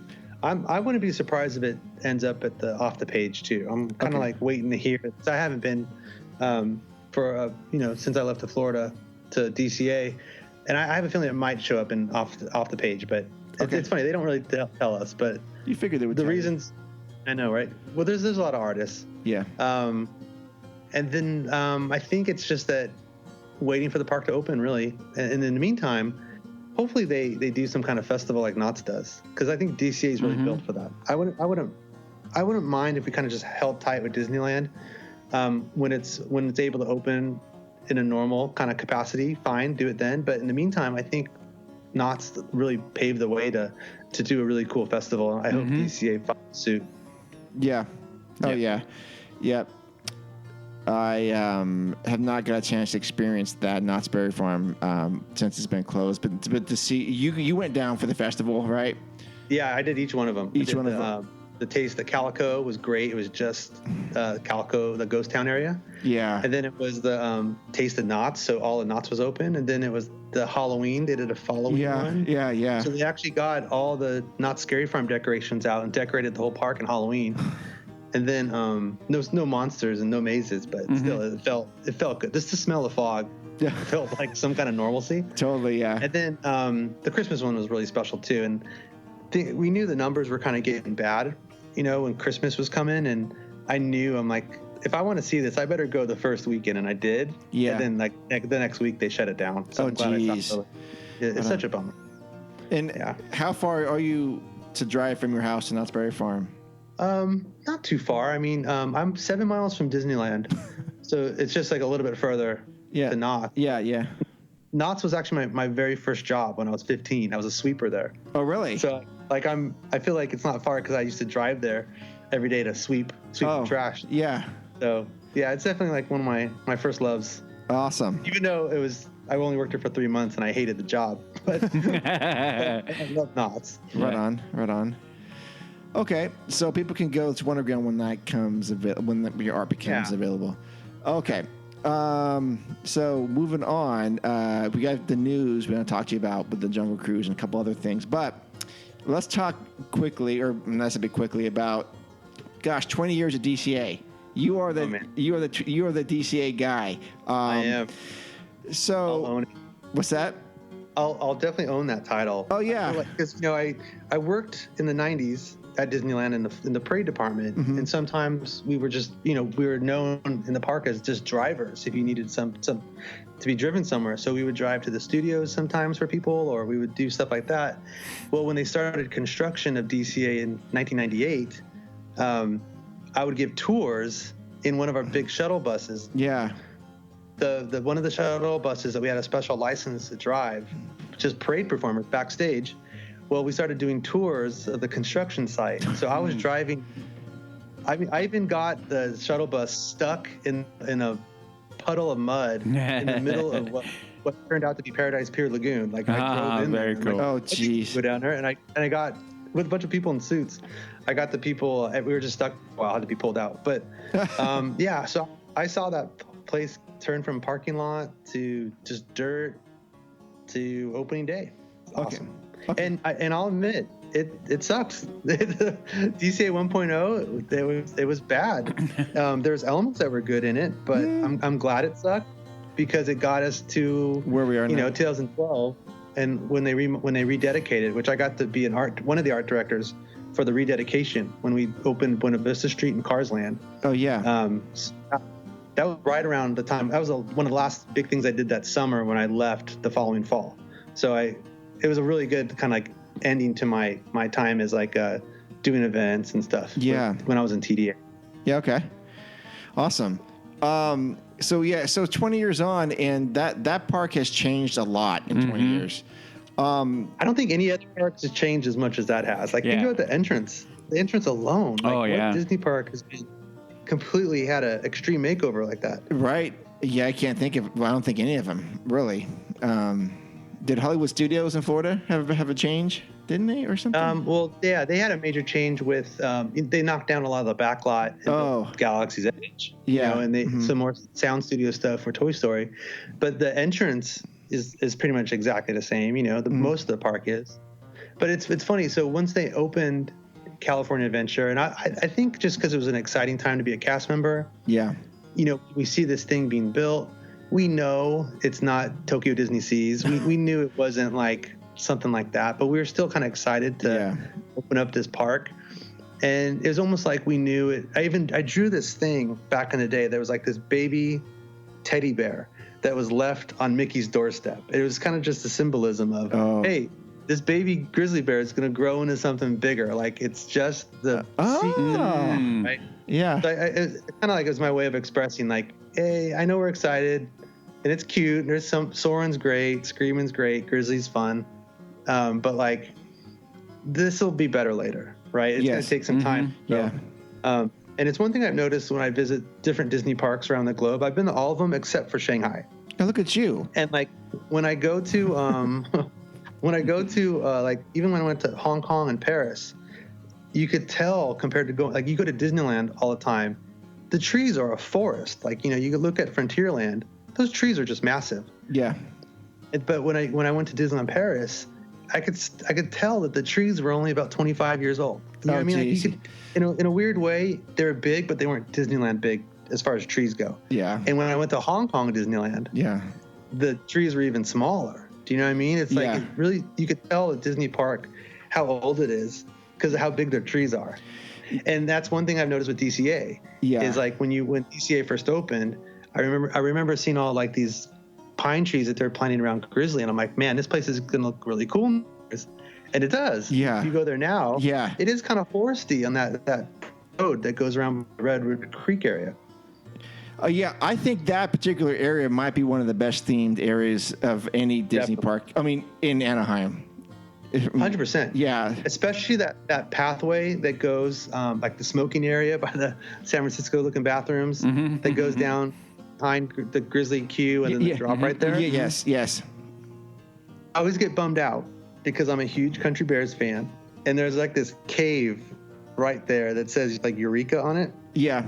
And I've always kind of thought, I'm like, that cave, I wish they just built a theater in there, and that was the new Country Bears. Like, it would have been perfect. But anyway. Yeah, I know. I'm definitely with you. So we're going to go off on one quick tangent before we get back to DC, but you've been to all the Disney parks. And dude, I was laughing so hard. I watched the video of you walking through Nara's Dreamland. Oh my God, dude! And I saw it, and I had my headphones on, and I was laughing when you go, "Yeah, this is basically a nightmare." And I go, "My God, dude, that is the right word for this place." It was. What the heck is going on there? You know what? What's funny about that is there's so much of a crazy history. So if anyone's listening that's interested in Dreamland, Google it, and like it's a nightmare. Find out what where it came from, because there is like a story there that ties to Disneyland where it was almost going to be like the first official Japanese Disneyland. Like there's a really cool story there, and there's some documentaries out there. I think Defunctland may have done something on it, but sorry. Hey kitty. I gotta get him off of here. No problem. Anyway, it's okay. So, like there's a little bit of a history there, and I didn't know that till after I went there. But the whole park was in disarray. You know, you think? I didn't feel safe on the roller coasters. It was just kind of felt really mom and pops. And I remember that night, I felt so bad for laughing at it. Do you know what I mean? I kind of got a little humble, and I'm like, man, what an ass I am. What a snob to be laughing at something that's not as good as what I'm used to, you know? We're definitely spoiled with Disneyland, right? It's the best theme park in the world. We are. And then here I'm going to literally a knockoff. Yeah. And I just felt like shit because I just thought I didn't see anyone else. I saw families that are having a good time. Sure. And that might have been the time of their life. You know, and that's their Disneyland. It is. They love it, what it is. Have you seen that, Udi? Mm-mm. Oh, you got to check it out. Okay. Check out Sam's walkthrough. You were going to laugh. You're going to go, what am I watching? Yeah. Okay. But so I started a YouTube channel, Carter Sauce Theater. So check out there and look for the Dreamland one. It's a trip. Yeah, Carter Sauce. I think it has the most views. It has the most views out of all my videos. You have a couple cool monorail videos of you going through Indy being constructed or something. Yeah. I was like, oh yeah, this is awesome. But the one thing about Nara Dreamland, if you were going to build your own Disneyland, this is pretty much how it would look, without the skill set. You go, okay, well, this is how I think the Matterhorn would probably look. It really looked like it imploded upon itself. Wow. And you could, because I was dating this girl who was working in Tokyo at the time, and that's I got to stay out there for 3 weeks twice. I went out because she was doing she was friends with Ariel in the Tokyo Disneyland show. Okay. So I went out there, I had a free place to stay, and so when I went out there, you could hear our reactions, both of us. You just hear because you're walking down Main Street, and then you kind of the Matterhorn or whatever that mountain was comes to your peripherals. Yeah. And you just hear us both go, oh God, what happened? because you're used to seeing the Matterhorn in the same spot, and it looks like it's falling apart. Oh, absolutely, yeah, absolutely. And that their Jungle Cruise. That cat. There's like a cat that looks like it's on his deathbed walking around. yeah. I saw that. That's great stuff, man. Great stuff. The Nara Dreamland podcast, episode number 1. But the next year it shut down, which is not really surprising, right? So right. It shut down the next year because that was in that was 06. Mm-hmm. Spring 06, and I think that next year it shut down and it was left abandoned for 10 years. Is this still? And that's when the real videos were out there that people would break in and do some really cool like urban exploring in there. Oh, I love that stuff. Yeah, but it's all level. It's all knocked down. It's all gone now. Is it really? Yeah. Oh shoot! Darn it. Okay, well that's that. Yeah. Okay. Nara Dreamland. Nara Dreamland. Check it out, Udi. So, it's hard to forecast the next 20 years for DCA, but like, let's cut it in half and or maybe even quarters. Where do you see it in 5 years and in 10 years? What? I love that question. Oh, well, thank you. You know what? Before I answer that, I want to ask you, like, what would you say, like, if you had to describe DCA to somebody? Like someone's never been there. Mm-hmm.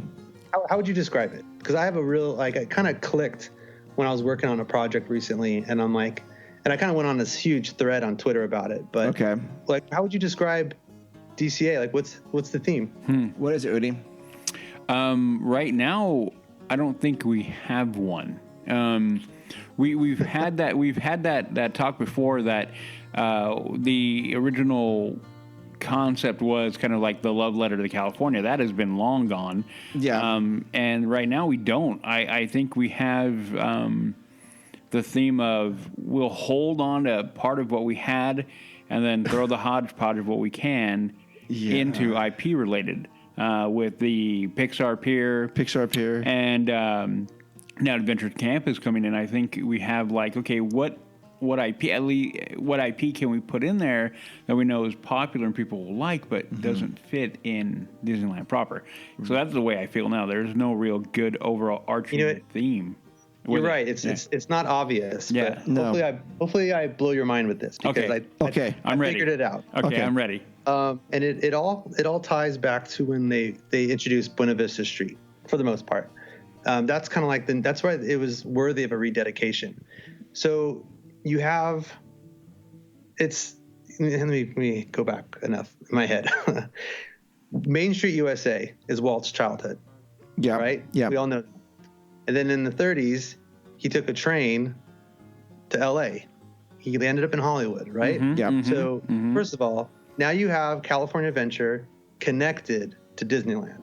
Thematically, you have Main Street, the Main Street train station, and you have DCA's Buena Vista Street.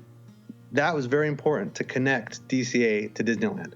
It might be very subconscious and people don't really like get that, but to me, I love that there's a little bit of like fluidity that goes into that. Right. And then if you were to ask if I was to tell someone what DCA is about, I would tell them it's a celebration of the Walt Disney Company's history. And you kind of hear that, you're like, what? Like, yeah, you like Disney, you like the movies, you like the theme park stuff. To me, as a whole, the park celebrates the Disney Company with a backdrop of California. So if you think about a hierarchy, it's still California themed in a way, but only as a backdrop. Meaning this is why the icon of DCA really has to be the Carthay Circle Theater. Not only did Walt get here in the 30s and he had a suitcase in his dream, he's kind of getting started. His first humongous gamble was Snow White. Right. And so here is Carthay Circle Theater, opening night of Snow White. And I really wish they did have like the premiere lights and the limo, and the marquee really should say Snow White premiering tonight to really make it clear. Yeah. But like that was the biggest gamble that he did. And if that didn't work, nothing would be here. Like Snow White was everything at the time. So I wish there was more of an emphasis in Snow White. And I think Snow White should be meet and greeting out front of that. You know, like that needs to be a big thing of it. So that was like his first big gamble. Yeah.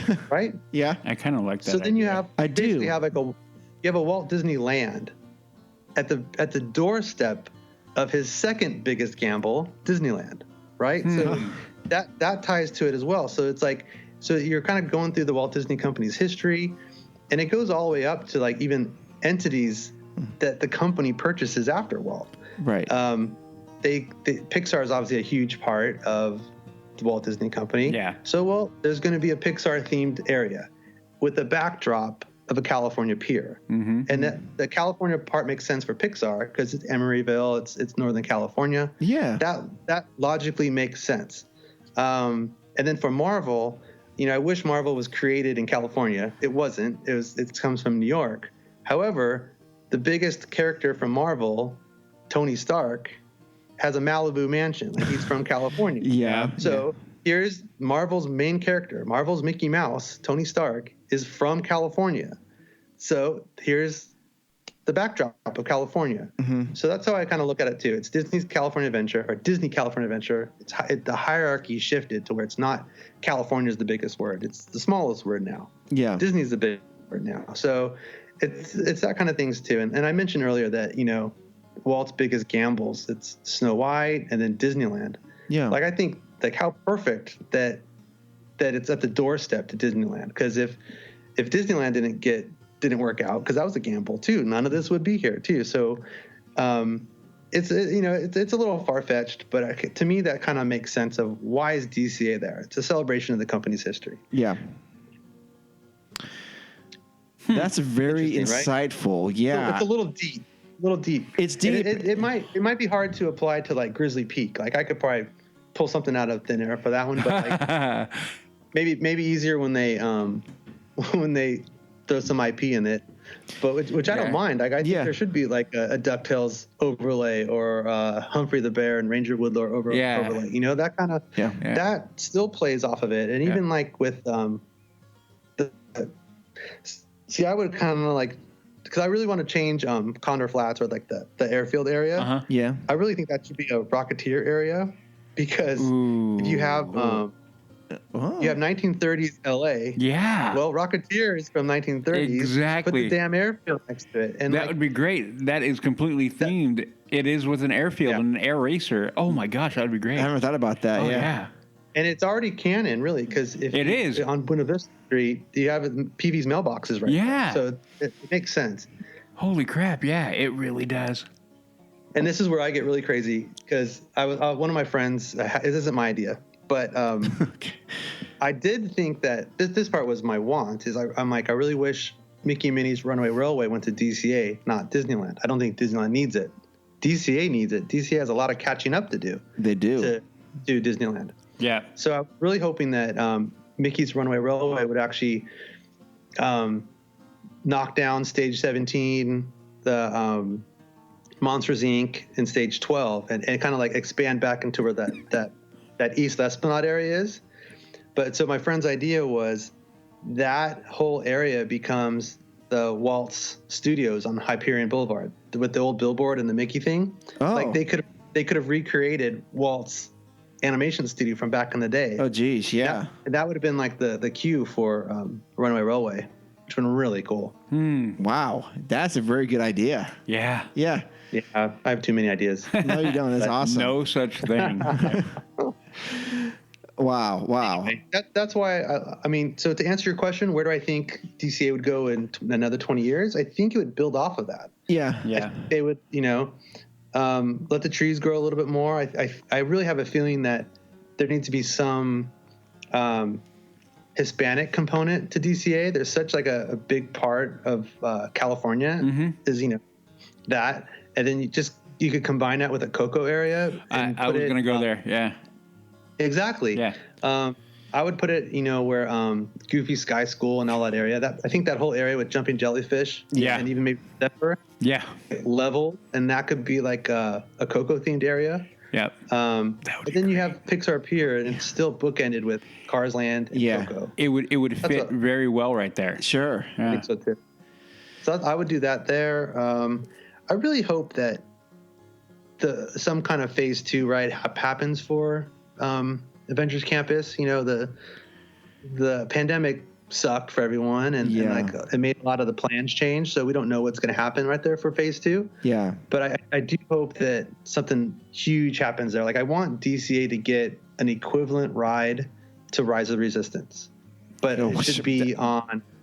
Can you imagine? Like it should be on like a Flight of Passage type of scale. Oh, well, man. DCA. It sort of sounded like that phase 2 for Avengers Campus kind of was going to have that, right? Or that Right.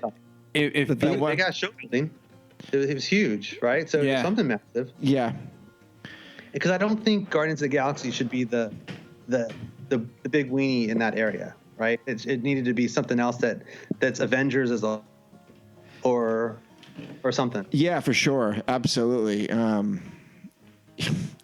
Well, like you said, the phase 2 for Avengers Campus is on ice at the moment until they can stabilize stuff and get, I guess, a budget for whatever they're going to do. Spider-Man can't.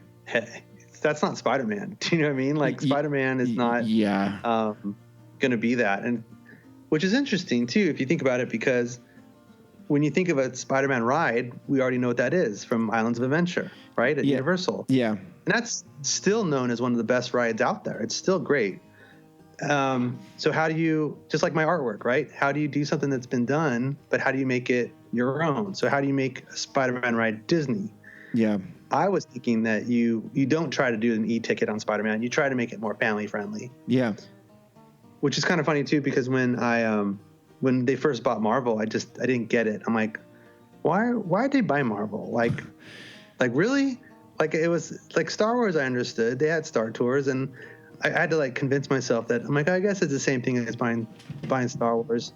But then when my kiddos went to DCA, they were all about meeting Captain America and Spider-Man. I'm like, okay, I get it. Yeah, absolutely. Yeah. Right. So like, you see that kind of thing that only Disney could do. So it's funny because when I was a kid, I was into Peter Pan, but my son's into Peter Parker. It's like, it's a different place these days. So but it's still kind of doing the same kind of thing. For sure.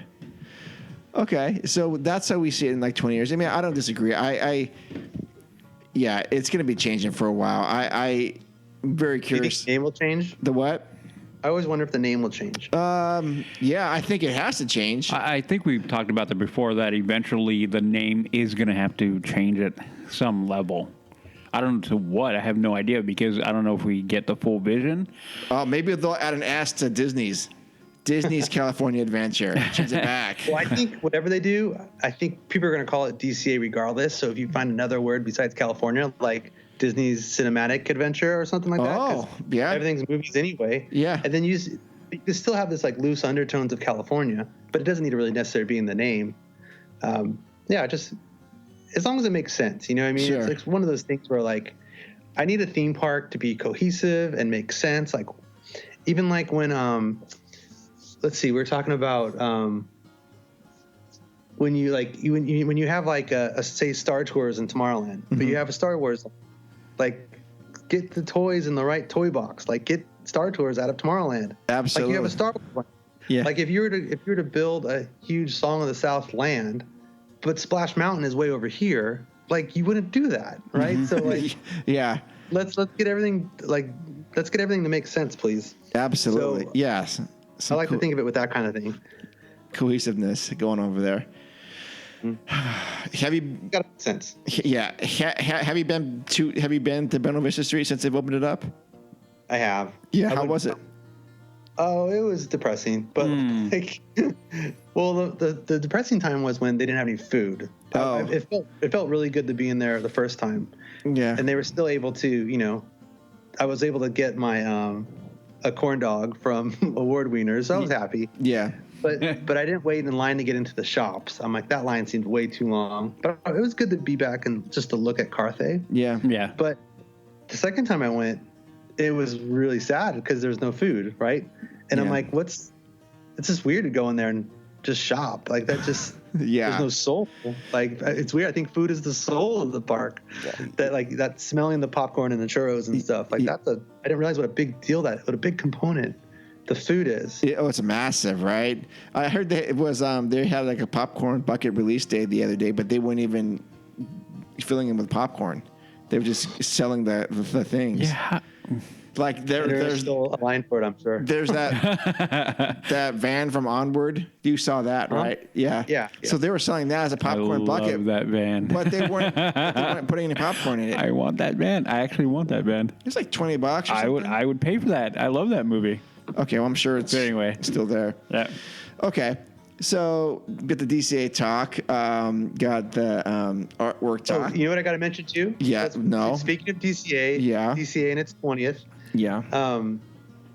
It makes sense that Marvel is in DCA too because I do not want Marvel in Disneyland.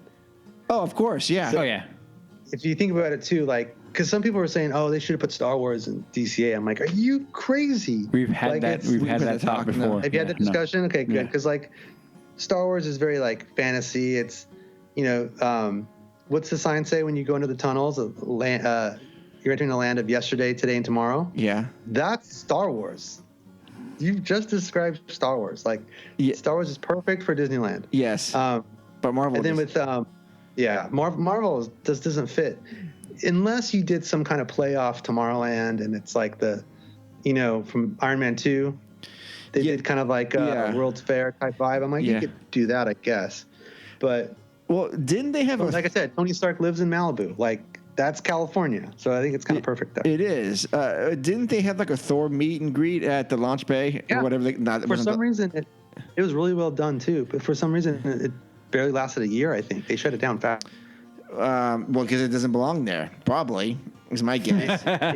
And they sold those Captain America balloons right there at Disneyland too. Yeah. I didn't like that. I did not appreciate that.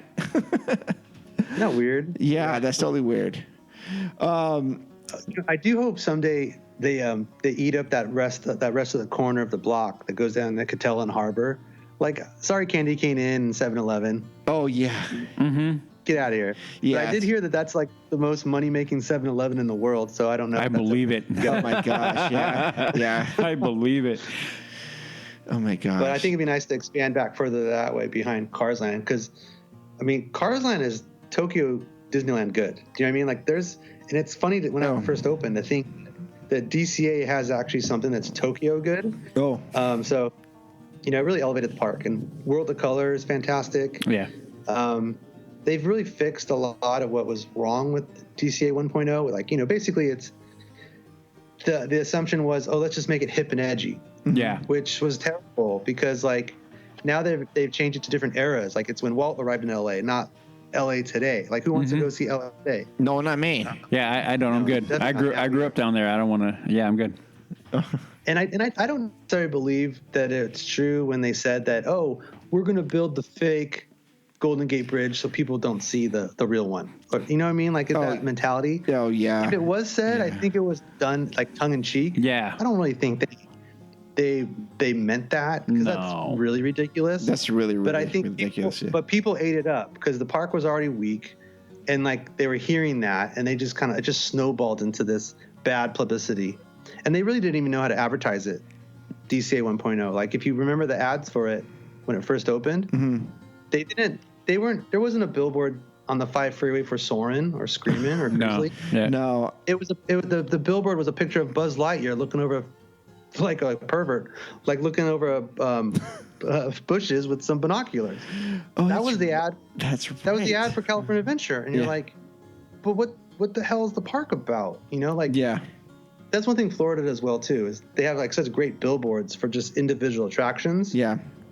So I think the company dropped the ball a little bit when they were like advertising the park. Like they weren't really communicating that there's good stuff there. You could have done a billboard for Eureka Parade. You could have done a billboard for it's awful, but like Superstar Limo, just whatever. Yeah. Yeah. Or even like Muppets could have got a billboard. Yeah, they could have. That one might have gotten the traction. Yeah. 3D vision. That was fun. I enjoyed that. I don't know. Yeah. Oh. And you know what's still good? It's funny to think back at the things at DCA that haven't been touched. There's some stuff like off the page and animation. Yeah. Award winners. Yeah. Yeah. There's some elements that like, well, I was gonna say Soarin', but that did get redone. But the original is still superior. Oh, I agree. I agree. Yeah. And it has a really couple of good dark rides with Monsters and Little Mermaid, and I think it'll whatever divisions the company ends up buying next, it might find a home in there. Oh yeah, absolutely, yeah. Wow. Well, we'll see how it goes. I'll be very curious to see how it all shapes out. Yeah, it might idle for a while.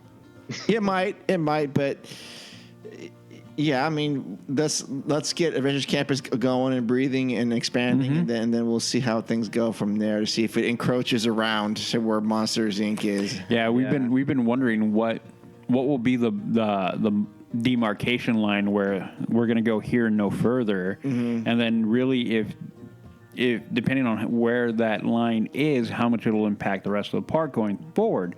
Yeah. So yeah, that is a big question. I don't think anybody has answered really. No. Yeah.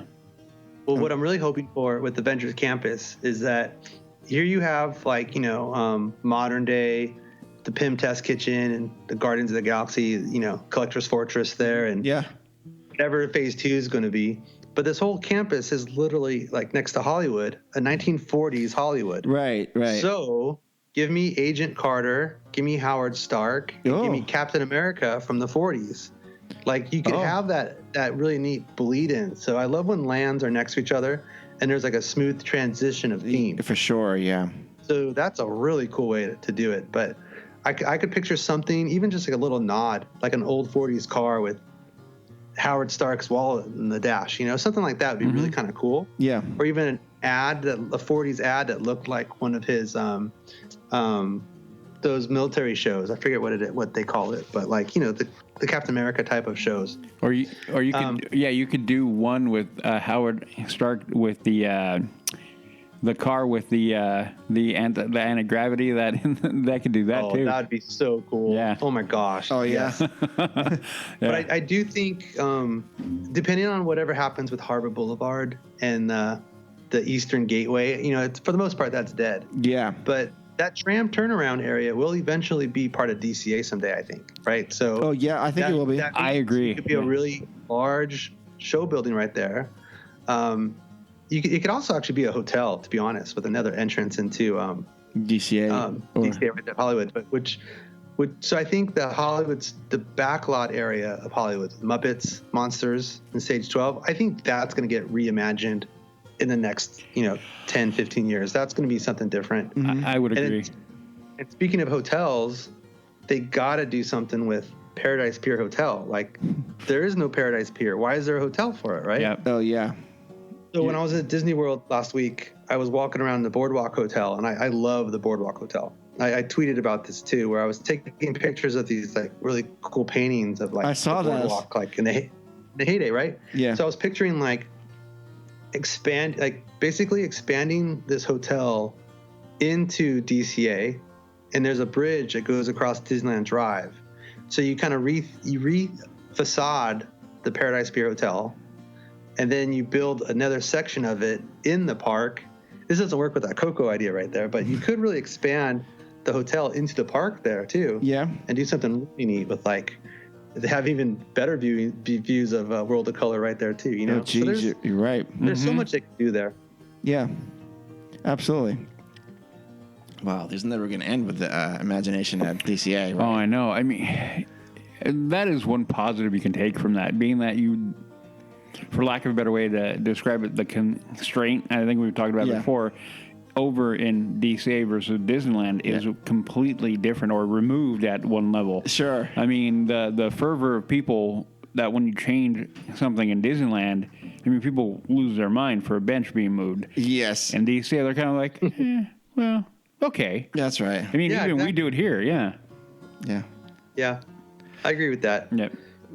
And that's the thing is people, a lot of people, and you guys might have said this too, and don't feel bad, but it's people are like, why would they build California Adventure in California? And I don't get mad at that. I'm like, well, where else would you build it? You know what I mean? It's like, it's okay to have a little bit of state pride. It's like a California Welcome Center, and there's no other state in the country that could have this kind of diversity and different things to do.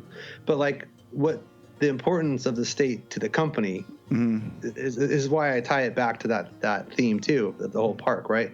But I think there's a lot of different things you could do to it, and it just, the theme isn't bad. It was just the execution of 1.0 was lousy. They didn't spend the right money on it, and it was just poor execution. Agreed. Mm-hmm. Agreed. But they fixed it. So They fixed it. Yep. And there's more fixing to do. Yeah. So you touched about something that could be a good segue, Udi. When people lose their mind over change at Disneyland, there is some change announced at Jungle Cruise. Hey, segue. That was good. Yes. Hey now. Yeah. Hey. I've learned something out there. 126 episodes. I know. Good on you. So you saw the artwork. We know the story. Yada yada yada. What are your thoughts going here? Well, first off, I'm excited. I think Jungle Cruise is the kind of ride that has been updated pretty consistently every other decade, right? Like because when it first opened up, no one's seen anything like that. Like, this 1955 opening day attraction. It was probably one of the most popular things from opening day, and it's still running, right? So eventually, they added more characters. Mark Davis added some humor into it, so it was kind of like some neat vignettes that you'd see. But I think for today's audience, seeing a bunch of fake animals, I don't think really cuts it. So I think that's why it kind of leans on the humor side of things. Like it's tongue in cheek. It's kind of playing off the nostalgia factor. Yeah. I would never want to get rid of it here. But to be honest, at Magic Kingdom, you have Animal Kingdom. Why is everyone going to wait in line to see fake animals on this boat ride at Magic Kingdom when you could go see a whole park of real animals? Like it just it seems redundant in a cheesy way in Florida, and some people might hate that, so I'm sorry. But like here, it's like more of like it's Walt's original Jungle Cruise, so that's why it's here, and we keep making it better and better because like today's audience is kind of like maybe not be impressed with that. But the changes that they're doing, like it doesn't sound like we're getting a big rock animatronic, which is good. I don't want that. No, I don't want that either. Because that kind of dates it. Not that I think that the movie is going to tank or anything. I think it's going to be really good. I think it'll be entertaining for sure. Yeah. And I think they might make 3 or 4 of them. Who knows, right? They want to. Yeah, and they have, in my opinion, they have the cast. If they have the story, they can do it. Yeah. It'll be fun. I'm kind of looking forward to it. When you look at I don't know if you guys feel the same way as I do, but when I go on that, I feel a little icky when I see some of the scenes. Like it doesn't seem racially sensitive sometimes. You know what I mean? Like I don't know if it crosses any lines sometimes. Well, I don't know. I mean, I don't feel icky. I mean, I understand that what it's supposed to be is everything is tongue in cheek, and so I also know that the Jungle Cruise does not take itself seriously at all. That's true. So you've got that, and if you are supposed to be touring, the rivers of the world, I mean, and you see indigenous people on the banks of the river, what do you expect to see? That's true. Yeah. I mean, I don't expect to be people throwing spears at me, whatever, but I expect to see some music and some dancing or the way I've always taken is a lot like you, Mark. Definitely when you have your skipper, they're going to be it's all about comedy and taking everything lighthearted. Yeah. And then I feel like some people I can at one level understand some people kind of going, I don't know if I feel comfortable with that. I totally understand that. I totally get that, but I think the intent behind it is everything is key to that attraction. Yeah. Yep. And then absolutely when you recognize that, you're not in Anaheim at this moment. We're taking you over to this river, this far off land, and things are going to be different. So I think some people don't always get that, and I think a lot of people now, for a first-time rider on there, they may not understand. For us who are seasoned and been going forever, we jump in, we enter the world. The skipper comes up with the corny jokes, and we're laughing away. And I don't know how many times we've all been on that attraction where you're like, I feel like I look over and go like, first timer, huh? Yeah. Because you're not getting what's going on, and when you fully like immerse yourself into that whole vibe of it, I think it's great. So for the change, I'm like, okay, I feel it's going to be fine, and they're going to do good. So it's going to be fine. What's interesting too is I don't lean too hard on like when they update pirates and stuff. I do kind of roll my eyes sometimes. I'm like, oh, that's a little too much, right? I don't think that should have been changed. But like it's crossed my mind on Jungle Cruise that like, would this ride be built today? And we would do the same thing. Oh yeah. That's a good way of looking at it. We wouldn't. Right. So like I think a lot of it is was built with like 60s and 70s ways yeah. of thinking. Oh yeah, definitely. Which would, because picture hypothetically, there was a boat ride in California Adventure, and it was a bunch of drunks burning down a Caribbean village. You know what I mean? Like, yeah. Would that be built today?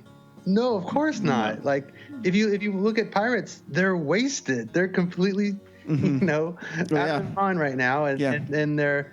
And and I could see why they feel the need to change things over time. And it might be a little extreme to change it because what gets grandfathered in and what doesn't. I get that. Sure. But like I think that's why I've always, and I never really spoke up about it, but I'd always kind of think to myself like, that's not going to stay this way forever in this ride. Like if I'm thinking that way, what is someone going to think that's actually sensitive to that stuff going to think? That might actually ruin their visit, right? And I don't want anyone to pay money to go to Disneyland and their whole trip's ruined because like they were portrayed a certain way. But that's what's interesting too, is like what is grandfathered in, right? What isn't? Would we do this today? Would we build this today? And if the answer is no, then I think it should be like, well, let's consider maybe revamping this. Because like if we wouldn't do it now, why would we have it now? Do you know what I mean? It's weird stuff. That's it's really interesting to think about. That's a great way of thinking about it, and I actually didn't think about that before. So I shall ponder that as I'm on attractions. But I guess what I was trying to get my mind around with Jungle Cruise is it seems to be as it is now, as it has been. It's you as a guest are the story here. You are being taken on a tour of going into the mysterious jungle. And you're experiencing things that, a shrine and hippos and, things that wiggle their ears and man-eating piranhas and all that kind of stuff. And you are part of the story. But now it seems like we are going to be presented with a story. So it's going to be, it seems like, you see what I'm talking about? Oh, we're going to follow these explorers and see what kind of misadventures they do. Well, I don't want to see that. I personally don't want to see that. I just want to be part of the show, which is what we are, right? Am I thinking of it differently? Or wrong? Aren't they just Are they plugging in a real story now? That's because what I didn't read the press release. I just saw some concept art, which I love. The concept art. Oh, I like the concept art. Yeah, like the sunken boat with all the monkeys on it. I'm like, that's pretty cool. I am relieved that. No, I'm relieved that it's not the Rock animatronic. That's what my biggest concern was. Yeah, I mean, right? we talked about that too. Yeah. No, I think they are inserting a more linear story arc through it. Yeah, that's what I think. Is you find out where these explorers went and how their Jeep got overturned. And then the other boat. Yeah, so that's what I'm seeing. We've only seen like two different art. I mean, I've only seen two pictures. Yeah, me too. But I could be totally wrong, off base. But I don't want to follow a linear story. I just want to be presented with going on a tour.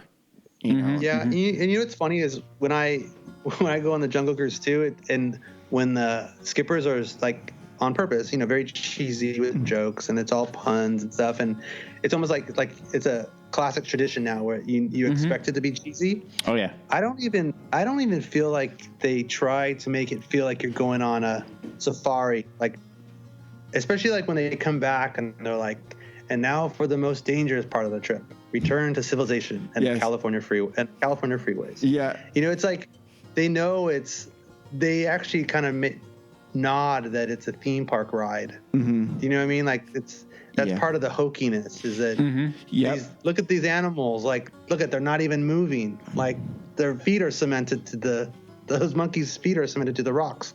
Oh yeah. Like that kind of thing. Yeah. You know what I mean? Like it's like they joke that it's fake. Yeah. So maybe that changes, and I've had a couple friends that are, Jungle Cruise skippers, and it's like a fraternity, right? Absolutely. Like it's a fun group and it's a fun gig and they love it. And but I don't know. I always wonder about that ride. We're lucky we didn't get a jungle overlay back in the day. Did you ever hear about that? No, no. The Brendan Fraser George of the Jungle book. I heard that there was an idea to make a George of the Jungle Cruise. Oh man! So they've been hoping to do something there for a while. Yeah! Wow. Well, no, I'm glad we dodged that. You've seen the concept art of Indiana Jones. Yeah. Brian Jowers from Imagineering. He painted that thing that showed it had the Jeep ride, it had the mine car ride, Yeah, it had yeah, the train yeah. going through it, it had the Jungle Cruise going through it, it had all this stuff. Yeah. I heard there back when Indiana Jones was being designed, there was serious talk about having the Jungle Cruise be how you get to Indiana Jones, where you would have to ride the Jungle Cruise and then you'd get off inside the temple to my get God. to Indiana Jones. Whoa. How awesome would that have been? There's a really cool history of that. like Wow. shoulda, woulda, coulda with Jungle Cruise, right? Oh, Yeah. man. But I'm glad it keeps evolving. It does, You yeah. gotta stay fresh. Yeah, I mean, It's not a museum. It's Gotta not. keep it current, and especially when a lot of the people, the guests, are majority locals. I think it's cool to keep fresh. But for sure. I totally understand when you guys say like the crowd that's like pissed because you moved a bench and stuff. Like Right. unless it's a bench that Walt like definitely sat on and you have this Yeah. picture Yeah. of it, like Yeah. just keep it there because that's cool. Then I But would if break out not- my pitchfork if they did that too. I would. Exactly. Do you Yeah. think they're going to keep Trader Sam character there on the Jungle Cruise? Or do you think I have a feeling. I don't know officially, but I have a feeling there's a good chance he's going away. Yeah. I think I don't know because I think that falls under that category of like, is this okay? Right. I don't know, but maybe it is okay. Maybe. I wonder if they could. I'm not really one to even speak on it, but like it crossed my mind. That's the thing. It crossed my mind. Yeah. I mean, if you find him offensive for taking heads, I mean, I totally get that. Could they redesign him as someone else? Well, have you seen Florida's? As what? Florida's has a different Trader Sam. And Oh he's no, I very haven't seen that. cartoony. He has this very chubby face. He looks like he actually looks Hispanic. Okay. But he looks very different. Like ours looks very like traditional. I don't know how you would describe him, but like he looks like a real guy. Yeah. So I don't know. Okay. Well, we shall see how this is going to go. I imagine. I mean, do you see this? Are they doing work on it now, or do you know of that? Or I think so. I think they might as well, right? Because the park's closed. Yeah. As long as they didn't lay everyone off that's working on it, I think they could get some stuff done. Speaking of the park being closed, this Yeah. is a little bit of a segue. hey, I didn't know it was But, closed. Okay. Yeah, breaking news. Oh, okay. I think it'll be closed for a year and a half. But anyway, with Yeah, kind the of park in- being yeah. closed this long, and if you ever saw Saving Mr. Banks, It did. Uh-huh. I think Tom Hanks nailed Walt Disney, right? What do you think? Silence. Yeah and no. I mean, I think there are aspects from what I've seen of Walt and different interviews and whatnot. Yeah. His mannerism, he did really good. I don't know if I got everything the way he was kind of with her, but Yeah. I think he did pretty good overall. You know what? Yeah. I loved it so much that I always, ever since I saw Saving Mr. Banks, I'm like, I really want to see more of a Walt Disney biopic. Oh, for sure. And yeah. I would love if Hanks came back, played him again. Hanks would play old Walt, and then you have someone young, younger, like say like a Ryan Gosling play young Walt, and then if the movie could be like a flashbacks to like him kind of coming to LA, Hey, you're right. or him getting over. Yeah. But then it's like Walt as an old man, and you could film it in the park right now because it's empty. Oh, yeah. Oh, my you gosh. could. Oh, you Cool could. film shoots right now. Totally. Yeah. Yeah, we I made mean, it's hard with the crew, but Yeah. wouldn't that be great? Yeah, that Absolutely. would be. We made the comment that with the rumor of them getting rid of the timeline out of Galaxy's Edge right now. Yeah. That Thank with God. with see, look, he's like, thank God. I made the comment last episode that I've had many a conversation with different people, and nobody is tied to that time. Like, oh no, but I made the comment that they could totally film something there right now. Oh, yeah. Mandalorian. and dress Yeah. and for the Mandalorian, and then bring in Black Spire into that, and then we're golden, and then everybody I think would go bananas. I agree. Yeah. Good. I'm glad. Yeah. Yeah, I think the only people that were really sold on the timeline were the writers that were working on it. Like, Yeah. everyone I talked to was like, yeah, but it's like you have a Star Wars land and you don't have the license to use Luke Skywalker and Darth Vader. Like, Yeah. So you have to like use other stuff. Oh, I don't think it should be like all rules out the window. Like I think you still have obviously Rise of the Resistance on that side of the park. Oh yeah, but even that can get rethemed. We talked about that too. Oh yeah. You could totally make that into and bring in the original trilogy. If you think about it, you change Kylo for Darth, and you can bring anybody. You can make Moff Tarkin, and there we go. It could be done. But you could, but I don't think you need to. I think it's good if you have a Star Wars land to have something like with each trilogy. Like I would probably do the Millennium Falcon for old trilogy, right? That would be good with Han. You make it. You remove what's Hondo. I forget his name. Hondo. You remove Hondo. Yep. And you bring in Han Solo. Have an animatronic of Han up there. Then that would be your second Harrison Ford animatronic in Disneyland, which is kind of funny. Yes, that would be. Yeah. Yes. So, because you're in the Millennium Falcon, you just make it then, So that way you kind of cover your bases where you have the then, you have the now. Meanwhile, Mando and Baby Yoda is walking around. That'd be just incredible. That'd be awesome. When I first rolled my eyes about the timeline was when I'm like, why is Captain Phasma marching around Tomorrowland? Yeah. Like her trilogy is over there, and they're like, oh no, the Star Wars land takes place between episodes 8 and 9. She was killed in 8. I'm like, get out of here. Like, give me a break. Yeah. She needs to walk around there. Timeline, though, that is accurate for the timeline that they put it in. If you've seen the Lucasfilm official timeline, they have it in there. Yeah. They have Galaxy's Edge in there. And I remember looking at it at the time going, okay. But now that the rumor is that they're going to get rid of it, I'm like, good. Sure, absolutely. Open it up, man. Yeah. The whole reason they picked that timeline was because the new trilogy was the new thing that they were marketing, right? Like they didn't choose to make it the original trilogy because, well, they don't need to market the original trilogy. That's 40 years old and it's good to go and like it's great.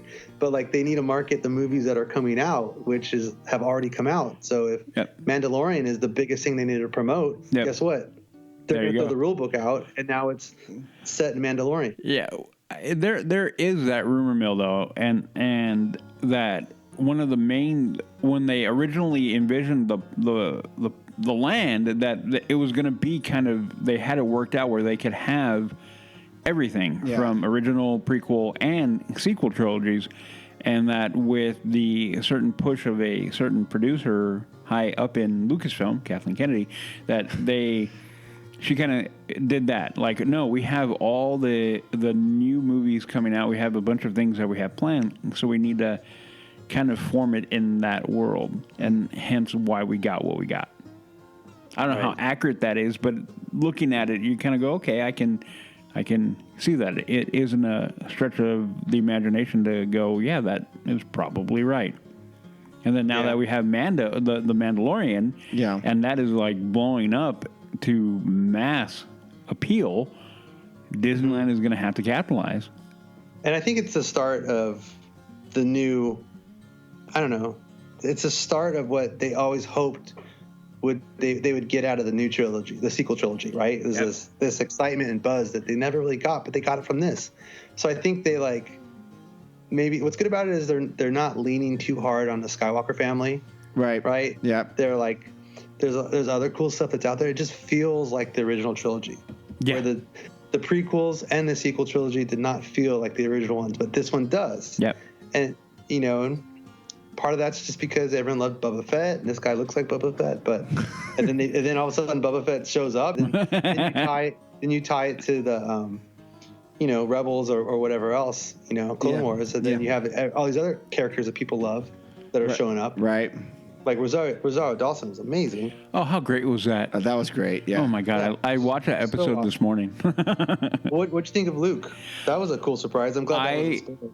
So spoiler alert. I know. I literally saw. I heard one X-wing and I went, "Oh no way, they did not." Yeah. Literally at that moment, I went, "No, they didn't." And then I have another podcast that we do, the Mando Show, and we talked about it. I do it with my brother and a couple other guys, and my brother mentioned that the second you watch the X-wing land in the bay, and you can see R2, you're like, "Oh, that is R2."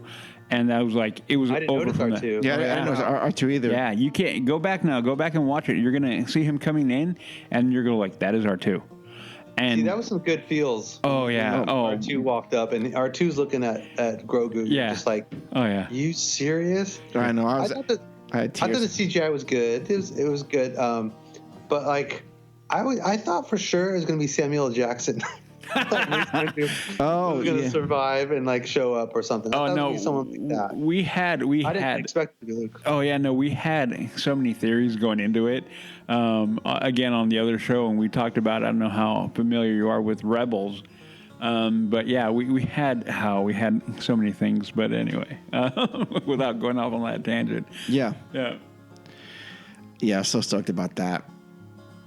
Right on. Okay, so we're gonna see if we can play this game before I know it's late for you. It's 11 o'clock.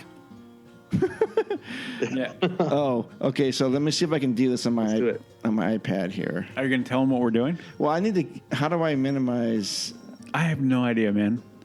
on my iPad here? So I can do. Oh, hold on. Can you still hear me, Sam? Yeah. Okay, cool. So we play this game. Okay, I can't see you right now, but I'm guessing you can see me. Called the randomizer. I can't see you. Oh, you can't see me. Okay, but you can hear me. Okay. Yeah, I can cool. hear you. Good. Okay, so the randomizer is I put all the attractions at Disneyland and DCA together on one giant list, and I randomize them. Awesome. And so the top 3, after I do it, you get to pick one to keep, one to replace, and one to remove. But Oh my goodness. But if you replace something, is that what it was? If you improve it. Oh, if you want to improve something, you have to say, "Oh, well, this is how I'm going to improve it," sort of thing. All right. Cool. So I'm going to do the randomizing list right now, and let's see what we come up with. This is a tough one, Sam, but we're going to do it because that's how we do it. The top 3 attractions came up: Pirate's Lair on Time Soarer's Island, Peter Pan's Flight, and Storybook Land Canal Boats. Ooh. Yes. So I keep one, I improve one, and I remove one. Correct. Yes, and if you want to improve it, you got to tell me what it is. Okay. What's the first one? It's Pirate's Lair on Time Soarer's Island, Peter Pan's Flight, and Storybook Land Canal Boats. Okay. I would. This is easy, actually. Okay. Keeping Peter Pan's Flight, I would. Okay, I'm back here. I would improve Pirate's Lair, Tom Sawyer's Island, Okay. and I would actually remove Storybook Land. See, I know. It's a good thing Jess isn't here. Okay. She- I sketched up an idea for Fantasyland of what I would do back there. Yes. I thought long and hard. This is why we had you on the show. This is why we initially reached out to you, because I saw this. I go, who is this crazy guy drawing this stuff? I go, not only is the art is great, but this guy's got some strange ideas. Let's talk to this guy. Okay, so that's how we started with you. Okay. Yeah. Oh, because I don't get rid of it for the heck of it. I'm like, I'd say get rid of it for the greater good of the land, in a way. Yes. Because what I would replace it with is a lagoon that has a nod to Captain Hook's pirate ship from opening day Disneyland, which was not supposed to get destroyed.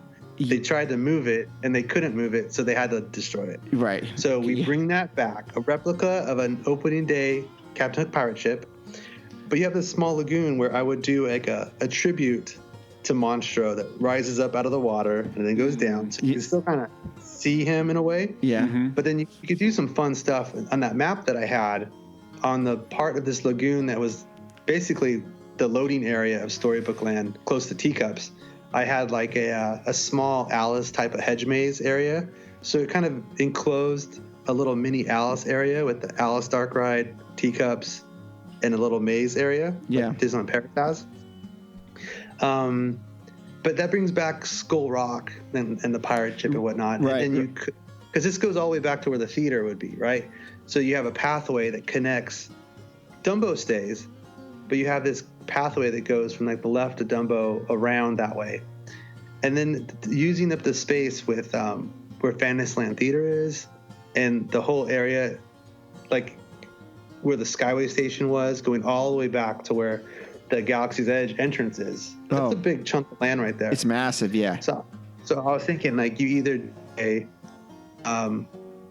you could do a Diamond type roller coaster like Magic Kingdom, but I would actually do a new version of Casey Jr. So you have that kind of tied to the Dumbo area. You have a newer version of Casey Jr. Because if you get rid of Storybook, you're getting rid of Casey Jr. too. Yes. So what's a new version of that? And then I think if you kind of like think of the way they did Mr. Toad's and Alice in Wonderland, how it's two dark rides on top of each other. If you have that area where you have that coaster, I would do actually a dark ride below that. Back, this is kind of like across from Village House area. Yeah. So Village House gets turned into the Snuggly Duckling, and across from that walkway, you have a Tangle dark ride underneath whatever coaster you put there. So it's kind of trying to use the space right. Yeah. Then, so part of that map also had I wiped out Toontown because that was before we knew that we were getting Mickey's Runaway Railway, but I put Arendelle back there. I think if we were to have a Frozen ride, not like Epcot, but if we were to have a Frozen ride that was more like Pirates in Shanghai, I think that'd be kick ass back there. And then I would actually do a Beauty and the Beast area that eats up like the Motorboat Lagoon and the Sub Lagoon. So you have like a village area on that side. Okay. Keeping Small World, but that's what I mean about getting rid of stuff, not just for the heck of it. You're getting rid of to kind of like give something new life, right? Now you're expanding Small World, like you're expanding Fantasyland in this huge area, and then that kind of affects Tomorrowland too. So you can't really plan too much in Tomorrowland if you know how much of the Sub Lagoon and Utopia is getting eaten up by Fantasyland, right? Which I don't think is a bad thing. Okay. Yeah. Well, I mean, you make some really good points, but you're pulling at my heartstrings here with this stuff. With I know. Hey, it was a real Sophie's choice for me too, because I love that thing. It was Sophie's choice, yeah. But no, that's a good one. I mean, I think with Tom Sawyer's Island, it's just like I'm glad we didn't lose more of the river than we did for Galaxy's Edge, right? But I think they did a really good job. Oh my gosh. With the rock work and stuff, and once those trees look brand new. Those trees were 60 years old, and now they have to start from scratch again, right? Yeah. So once those trees kind of grow up, it'll look even better later. Yeah. And I think I would just improve it somehow, And then Peter Pan's just classic. You wouldn't want to change anything there. No, absolutely not. Absolutely not. That's a good answer, right? That's a solid answer. Yeah, no problems with that. Yeah, now I'm here contemplating. Oh, I'm contemplating too, because the easy one is Peter Pan. Yeah, don't touch it. You don't touch that. You don't touch it. Right. Then it becomes, you get rid of one or the other. Or improve and then improve. We talked about it before where I forgot what our randomizer was, but I brought up Storybook was in it. Yes. And I said you'd improve it by keeping it updated. You're right. But with Pirate Lair, I mean, I have like that connection as a kid with that island, and well, you could take away the pirate theme. Yeah, you could, but then you get that means you get rid of Storybook. Yeah, see, that's you don't want to lose Tom Sawyer's Island. Like you really need the river. Yeah, that's true. You don't want to lose it. But the lair is where it is because they already got rid of the fort, and I have the Fort Wilderness. Yeah, Fort Wilderness. I remember that, and that is now whatever storage it's for backstage. Yeah, it's a break area. Right. I think. Yeah, break or whatever it may be. But man, I don't know. I heard it's like a cooling plant, like the back end of Tom Sawyer's Island. I heard it's some cooling plant for like Galaxy's Edge power. I heard some weird thing about that. Yeah. Wow. Huh. Jeez. But if they did improve it, that means that you could do something like not necessarily Thunder Mountain on the island, but like Disneyland Paris has a ride. Like their island is Thunder Mountain. Right? Yes. So that's improving it. That'd be amazing. Yeah. But it has to make sense as like a scene across from New Orleans. You know what I mean? Like what it is now, like works pretty good. Yeah. Yeah. Then I wouldn't mind a tunnel underneath. They've thought about that for a while. Like you walk through like a catacombs. Yeah, that'd be fun. Like Haunted Mansions. Yes. Kind of like catacombs that gets you underneath the river to the island. I think more people would go to it if you didn't have to wait in line for that boat, that raft. Oh, dude, you're absolutely right with that. For sure. Oh my gosh. Okay, so I guess we have to lose Canal Boats. The Storybook. Yeah, I think Sam was right on it. He made. I mean, I know. I think so because you can't. If I'm going to choose between Tom Sawyer's Island and Canal Boats, I'm going to choose to keep Tom Sawyer's Island. Well, okay, wait. I need clarification though before we go too far. Is it the island or the lair? The lair and the island. River. What about the river itself? No, the river, we got to keep that. But for the randomizer, it is the lair. That one. Okay. Yeah. So it said Pirate's Lair on Time. Yeah, not on the island. That's the island. That counts. Is that? See, I don't know because the lair to me is always that front section where you can walk under and you can get that little thing where you try to reach in and it the gold and whatnot. That area. That is the lair. There's pirate junk all over the island now. So the whole thing is Pirate's Lair. Yeah, that's right. Man, yeah. It's not just a part of the island; it's the whole island. Yeah, I mean, because they have now that big, that big Jolly Roger in the back with the pile of gold. Yes, yeah. Yep. That's pretty and cool. And even like the Fantasmic stage, doesn't it say Lafayette's and all that stuff? Yeah, that's right. It really Lafayette's, does. Yep, it really does. When you walk through, like it.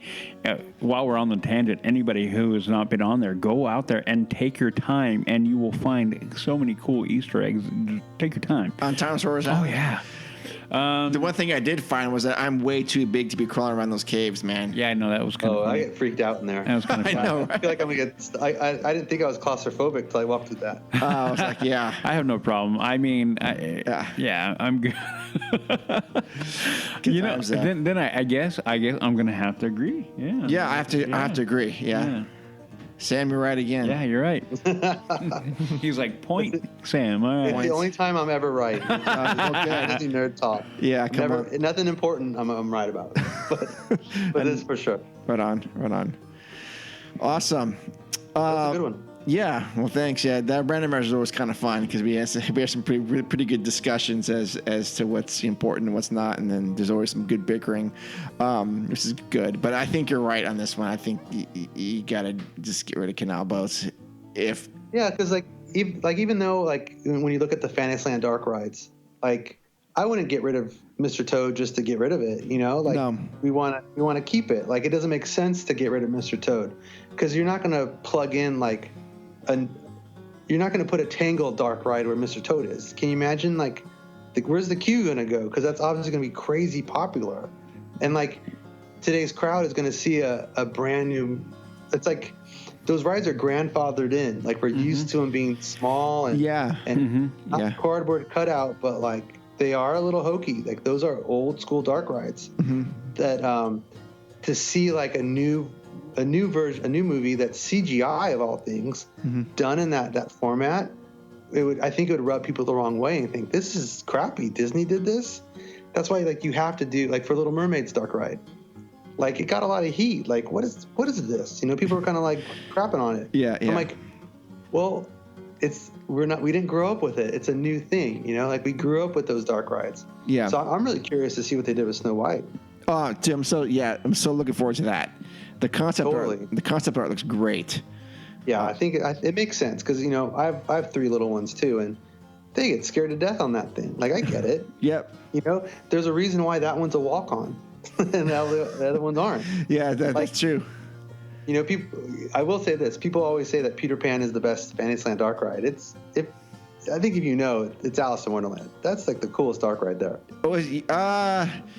I think Alice is the coolest, but I think Peter Pan is the one that's more endearing. Peter Pan has the coolest ride vehicle. That's true. I don't know if it's necessarily the better ride. Just think about that, right? You can have that argument, I think. I mean, it's subjective. Yeah, It's subjective, yeah. But I feel like I don't know, Alice. I think people forget how cool Alice is because that's not anywhere else in the world. That's the only I know. One. And it's so odd. Its layout. Yeah. I do kind of wonder though if Pinocchio might get replaced. Kind of felt like it could. I don't know. I feel like it could. I don't know. But then again, you have the same problem. You're gonna have a long queue if you completely redo it. Yeah. And then you're gonna have the struggle of well, you can't make it the same vein of an attraction because it won't be grandfathered in mentally, and people are gonna hate on it because it looks hokey. Yeah. True. I don't know. I think we made the comment that I think Mr. Toad's is short for the world above any of them. I don't think so. I took a bet with our other co-host Jess, and she says it's going to be announced that it's going to be taken out, and I said there's no way they're doing that for Mr. Toad. And I jumped in on taken that. out? Mr. Toad. You know what? I've thought about it. If you think about like the movies, it is not on par with any other Disney movie, right? No. But it's famous for being a Disneyland attraction. Like, it's not famous for the movie. True. It's famous for the ride. Yeah. And the fact that it's an opening day ride, it's got some pull, right? Yeah. But I just think it doesn't make sense to get rid of it because like you're gonna have trouble. I think I would have preferred them to get rid of it than get rid of Country Bears, though. I don't think they should have kicked the Bears out. That is a whole other can that I can go on for a very, very long time. Yeah, I agree. I'll put it this way. I completely agree with you on that. Yeah. Because, no one went out. They say, like, Country Bears was always dead. No one was there. But now think about it. It's on the pathway to Galaxy's Edge. Like, it's always packed. Yeah. Yes, that's true. Yeah. And then the Bears in Florida, like, there's always a huge wait. Like, the nostalgia for them is so huge. Yeah. That attraction turns 50 years old in Disney World this year. Wow. That's just crazy. Yeah, that's right. This 50th anniversary this year. Wow. Wow. Just real quick, you did get a chance to ride Mickey's Runaway Railway, right? I did. Is it a game changer? Is it good? Are you looking forward to? It's a lot of fun. Okay. It's a lot of fun, and we're lucky to get it at Disneyland. I still think it needs to be at DCA. Okay.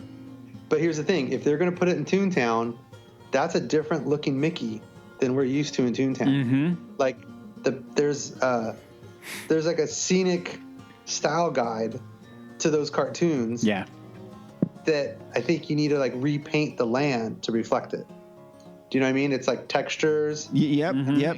And like different kind of like colors. It's not necessarily vibrant, but it's like there's a different kind of color. There's a different kind of like texture to it. They have to repaint the rest of Toontown to look like the same characters. And to be honest, I don't think they should do this, but I don't think Mickey and Minnie should appear in their normal costumes there. Like, you're going to see how they look on this ride, but then you're going to go outside and see Mickey looking different. Oh, okay. Because, like, maybe Mickey and Minnie would be okay like that, but can you imagine a walk around Goofy in that new cartoon style? It'd be horrific. I can't, actually, but that's a solid point there. Yeah, that would be too much of a disconnect. So that's another reason I thought that it shouldn't be there. But I think they should, like, expand. Because it's almost like they try to turn the whole park into Fantasyland anyway by adding characters everywhere. Oh, yeah. So why don't you just make Fantasyland be big and beefy? Eat up Toontown, eat up some of the Tomorrowland, and then you're able to do as much IP as you want. Because if it belongs anywhere, it belongs to Fantasyland. No. Yeah, good point. Good point. Right on. Okay. Anything else? Anything else we got to talk about tonight, Sam? Let me see. I could go on and on. I'll spare you. No, you're not sparing us. Because next time we're gonna wrap up for some Tomorrowland talk. I'm down for that. Okay, good. Because I'm gonna submit some of the listeners. I'm gonna ask some of the listeners what they think about what needs to change in Tomorrowland. Well, how about this? I think if you could ask them this, so when we meet again, we could talk about it. Okay. I really want to have a deep discussion because I'm still struggling with this. What the hell is the difference between Tomorrowland and Future World at Epcot? I want a clear description of, they can't be redundant, right? One's this and one's that. And why is this going in that park and the other stuff? Like, why is Tron in Tomorrowland and Guardians of the Galaxy in Epcot? Like, there's questions that I really want to know, but as a whole, what's Tomorrowland and what's Future World, and how are they different? I mean, I think there's a lot to discuss there. Okay. So that's going to require some research on my end because I don't know much about Future World at all. Okay. Because we don't even cover Disney World here on this show, but I have no problem doing the research. But that's a really good question. Because it's a little redundant if you think about it. Just on the surface. Yeah. What would you put? Like, would we put something in Future World in Tomorrowland? Yeah, I think so. Like, what? And then you look at Tomorrowland in like both Tomorrowlands on both coasts are absolute messes. You know, you have People Mover tracks abandoned for 20 years in our Tomorrowland. Yeah. And you have like, and over there you have, I don't know, Monsters Inc. Laugh Floor, which is the coolest acronym. I'm not even going to say it. Monsters Inc. Laugh Floor. I got you. And then you have, thank you. And then you have like the Closed Down Stitch. Nice. The closed down Stitch attraction, which is like, okay, well, is this the future? Okay, it's like Monsters Inc. Why is Monsters in Tomorrowland? And then you have the whole problem with Buzz Lightyear. I'll save it for the show, but sure. Buzz the toy. He does not belong in Tomorrowland. Right. And what were they showing in the theater at Tomorrowland before they closed? The Star Wars thing? It was after that. It was after that. It was they're doing some movie preview there for something. Oh yeah. Oh God. Yeah, it wasn't anything. I forget what it was. Was it like a High School Musical? Yes. Yeah. You're right. It was depressing. Like, what is this? The only time I was okay with Star Wars, I guess, was okay. Path of the Jedi. Fine. Oh, I was crying in that. Yeah, It was good. Yeah. But the only time I was okay with like an attraction closing down to run a preview of an upcoming movie was for the Tomorrowland movie. That made perfect sense. It totally did. Yeah. Finally. Yeah. And then that movie flopped. But anyway. It did flop. Yeah, that's another show. That's a whole nother story. Right on. Okay, so I know we've taken up a lot of your time tonight. That's almost 2 hours of Sam Carter's Saturday evening. No problem, man. I'm looking at it right now. But this has been really fun for me. Oh, yeah. Good. I feel like we're friends now, and we can. Yes. And hopefully, when things get back to normal, and we come down, we can grab dinner I hope so. or something. We'll be legacy pass holders and check You'll be legacy pass holders. Just real quick. Are you looking? Did any of those pass holders, those proposed annual passes look? You know what? Look I haven't even had a chance to look at it yet. But Okay. I have to have some sort of pass. Yeah. So, Well, I just figured because you're Sam Carter, you can walk in whenever you want. I wish. Oh, really? You can't do that? Well, no, Well, I can. not yet. Oh, Not okay. yet. Maybe someday. Yeah. Okay. That's right. I used to. It was pretty hard to work there for 17 years and be able to do that. Right. And then I quit, and then I had to buy an annual pass. That was painful. Oh, yeah. I understand. Well, I don't understand that, but I can understand how that would be bad for you. Yeah. I'm not used to paying for that, but I'm used to it now. Yeah.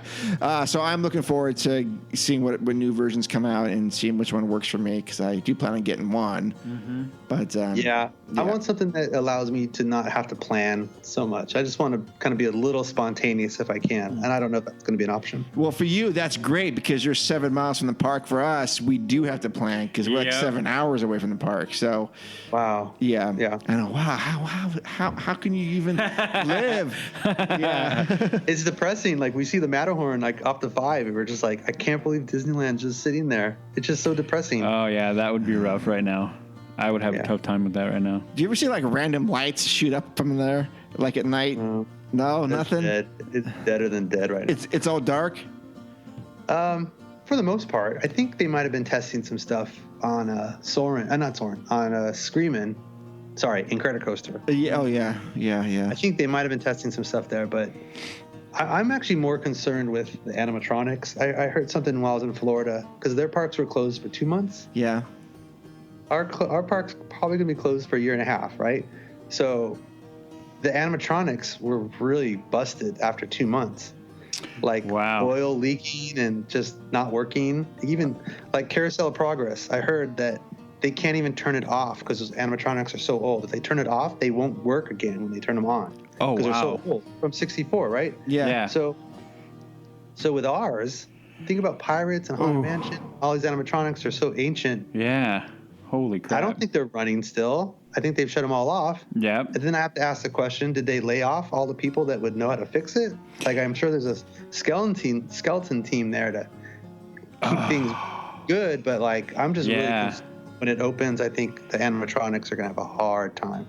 Even like the Tiki Birds. Give me a break. I think I'm nervous for all the animatronics right now. Oh, yeah. Oh, yeah. I hadn't even It's going thought to take of a long that. time to get it back.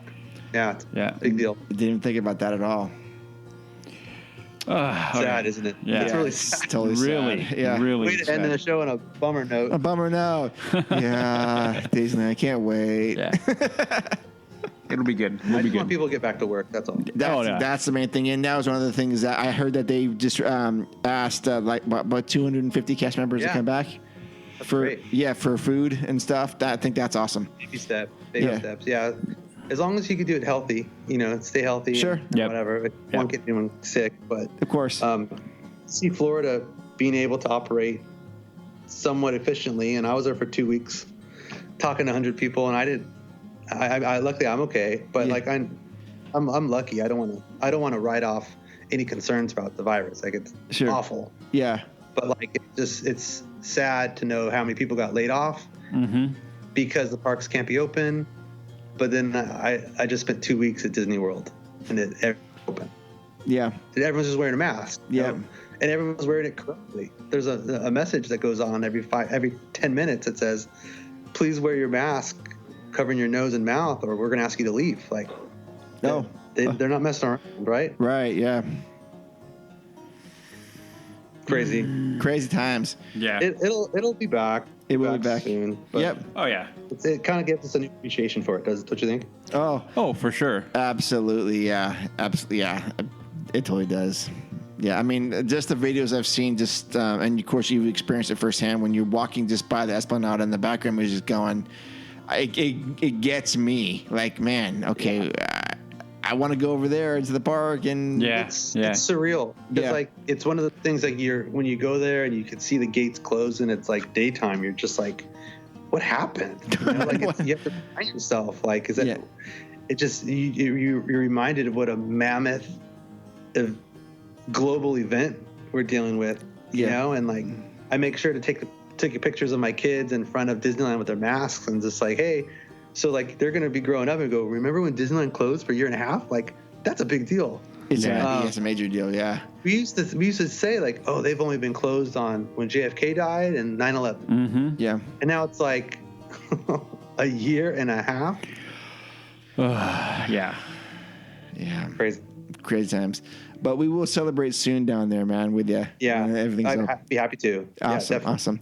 And I'm looking forward to being able to buy some of your art and have you sign it for Thank me. you. Yeah. Yeah. Oh, thank you. I'd be happy to. Yeah. Yeah. Hopefully, we get Wonderground open up here again, and we get everything moving again over here. Yeah. Okay, cool. Yeah, in fact, I want to buy an extra one that you can sign for our listeners, and we'll give it away to someone. Yeah. Oh, that'd be awesome. Yeah. Yeah. Very cool. Right on. Yeah, happy to. Cool. All right, Sam. Again, so where can people find you, listeners? Well, I'm hanging out on Twitter and Instagram a lot. I'm at Cartar Sauce. And then my website, samcarterart.com, where I do all my Carter creative portfolio type work. But yeah, hit me up. Okay. Always down to nerd out with people. Awesome, dude. And next time we'll talk, we'll be doing Tomorrowland stuff, and hopefully we'll have some good Disneyland news. Yeah, good. Sounds good.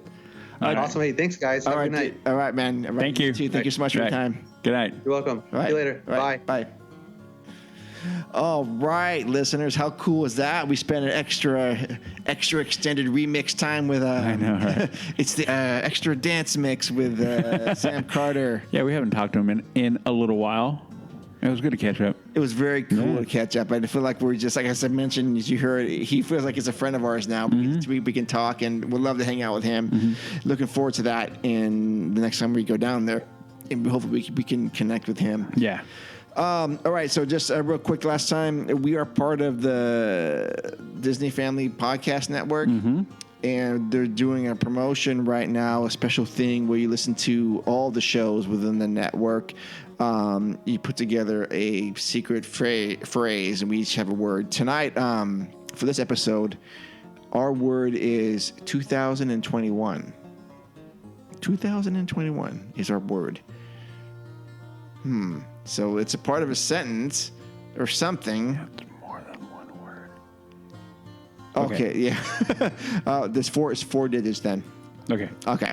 2021. Yeah, 2021. Sorry, we need to talk. We need to talk. All right. So this is going to wrap up episode 26, 126. Yeah, Thank you. 26 was a long time ago, my That's like friend. 100 episodes ago. So what to say. I said we were very tired because it's late now. But again, thank you so much for listening to us tonight. It means a lot. And the pre-show group, that was awesome. We'll try to do that more often as we're getting stuff set up. We'll have a live feed and to get our juices flowing here. If you would like to help out with the show, again, you can go to leavingtodaypodcast.com and click on the Patreon link and become a supporter. And then we make it easy with our tiers of $1, $5, $3, and $5. Also, go to tpublic.com and get a shirt. All the links are on our page. Follow us on Instagram at leavingtodaypodcast.com. And then go also check out Sam Carter's stuff. Yeah. Follow him on Twitter at Cartar Sauce, and then his webpage. We'll put everything online for you to check out. Super cool guy, super humble guy. His artwork is fantastic, and I can't wait to get some the next time we're down there. And like I said, we're going to have a little contest. He'll have a personalized one to sign for you guys, I think. Mm-hmm. Yeah. Oh, yeah. Yeah. So, Udi, where can people find you? You can find me on all of my socials, Twitter, Instagram, and Snapchat, all HAXGOALIE, Hacks Goalie. And you can find me on my other podcast show, The Mando Show. Okay, The Mando Show. And then a special quick shout out again for our newest patrons. Yes, Efren and Christy. Yep. Thank you for jumping on and becoming an official member of the LTP family. Yes, your family now. The original. Ooh, look at you. So, anyways, yeah, we appreciate you. And you guys want to be part of the Cool Club? Just go to Patreon. Yeah, until then, take care. We love you. And adventurers out there, see you in the parks. See ya. Ladies and gentlemen, boys and girls, Disneyland is now ended its normal operating day. We hope you enjoyed your visit to the Magic Kingdom and that the memories you've made will bring you back again soon.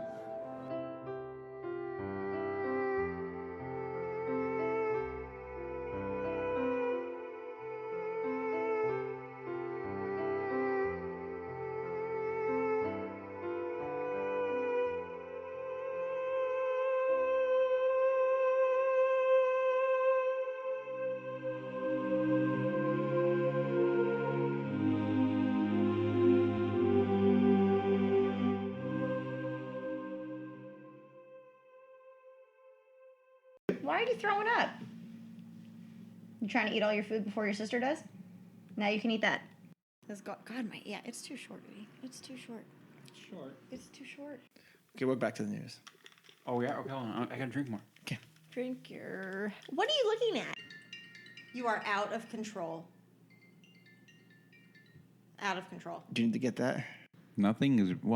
Very few things are better than a cold beer on a hot day. Pee now. Always pee now. Kitty. It's like a breath of fresh air. That was delicious.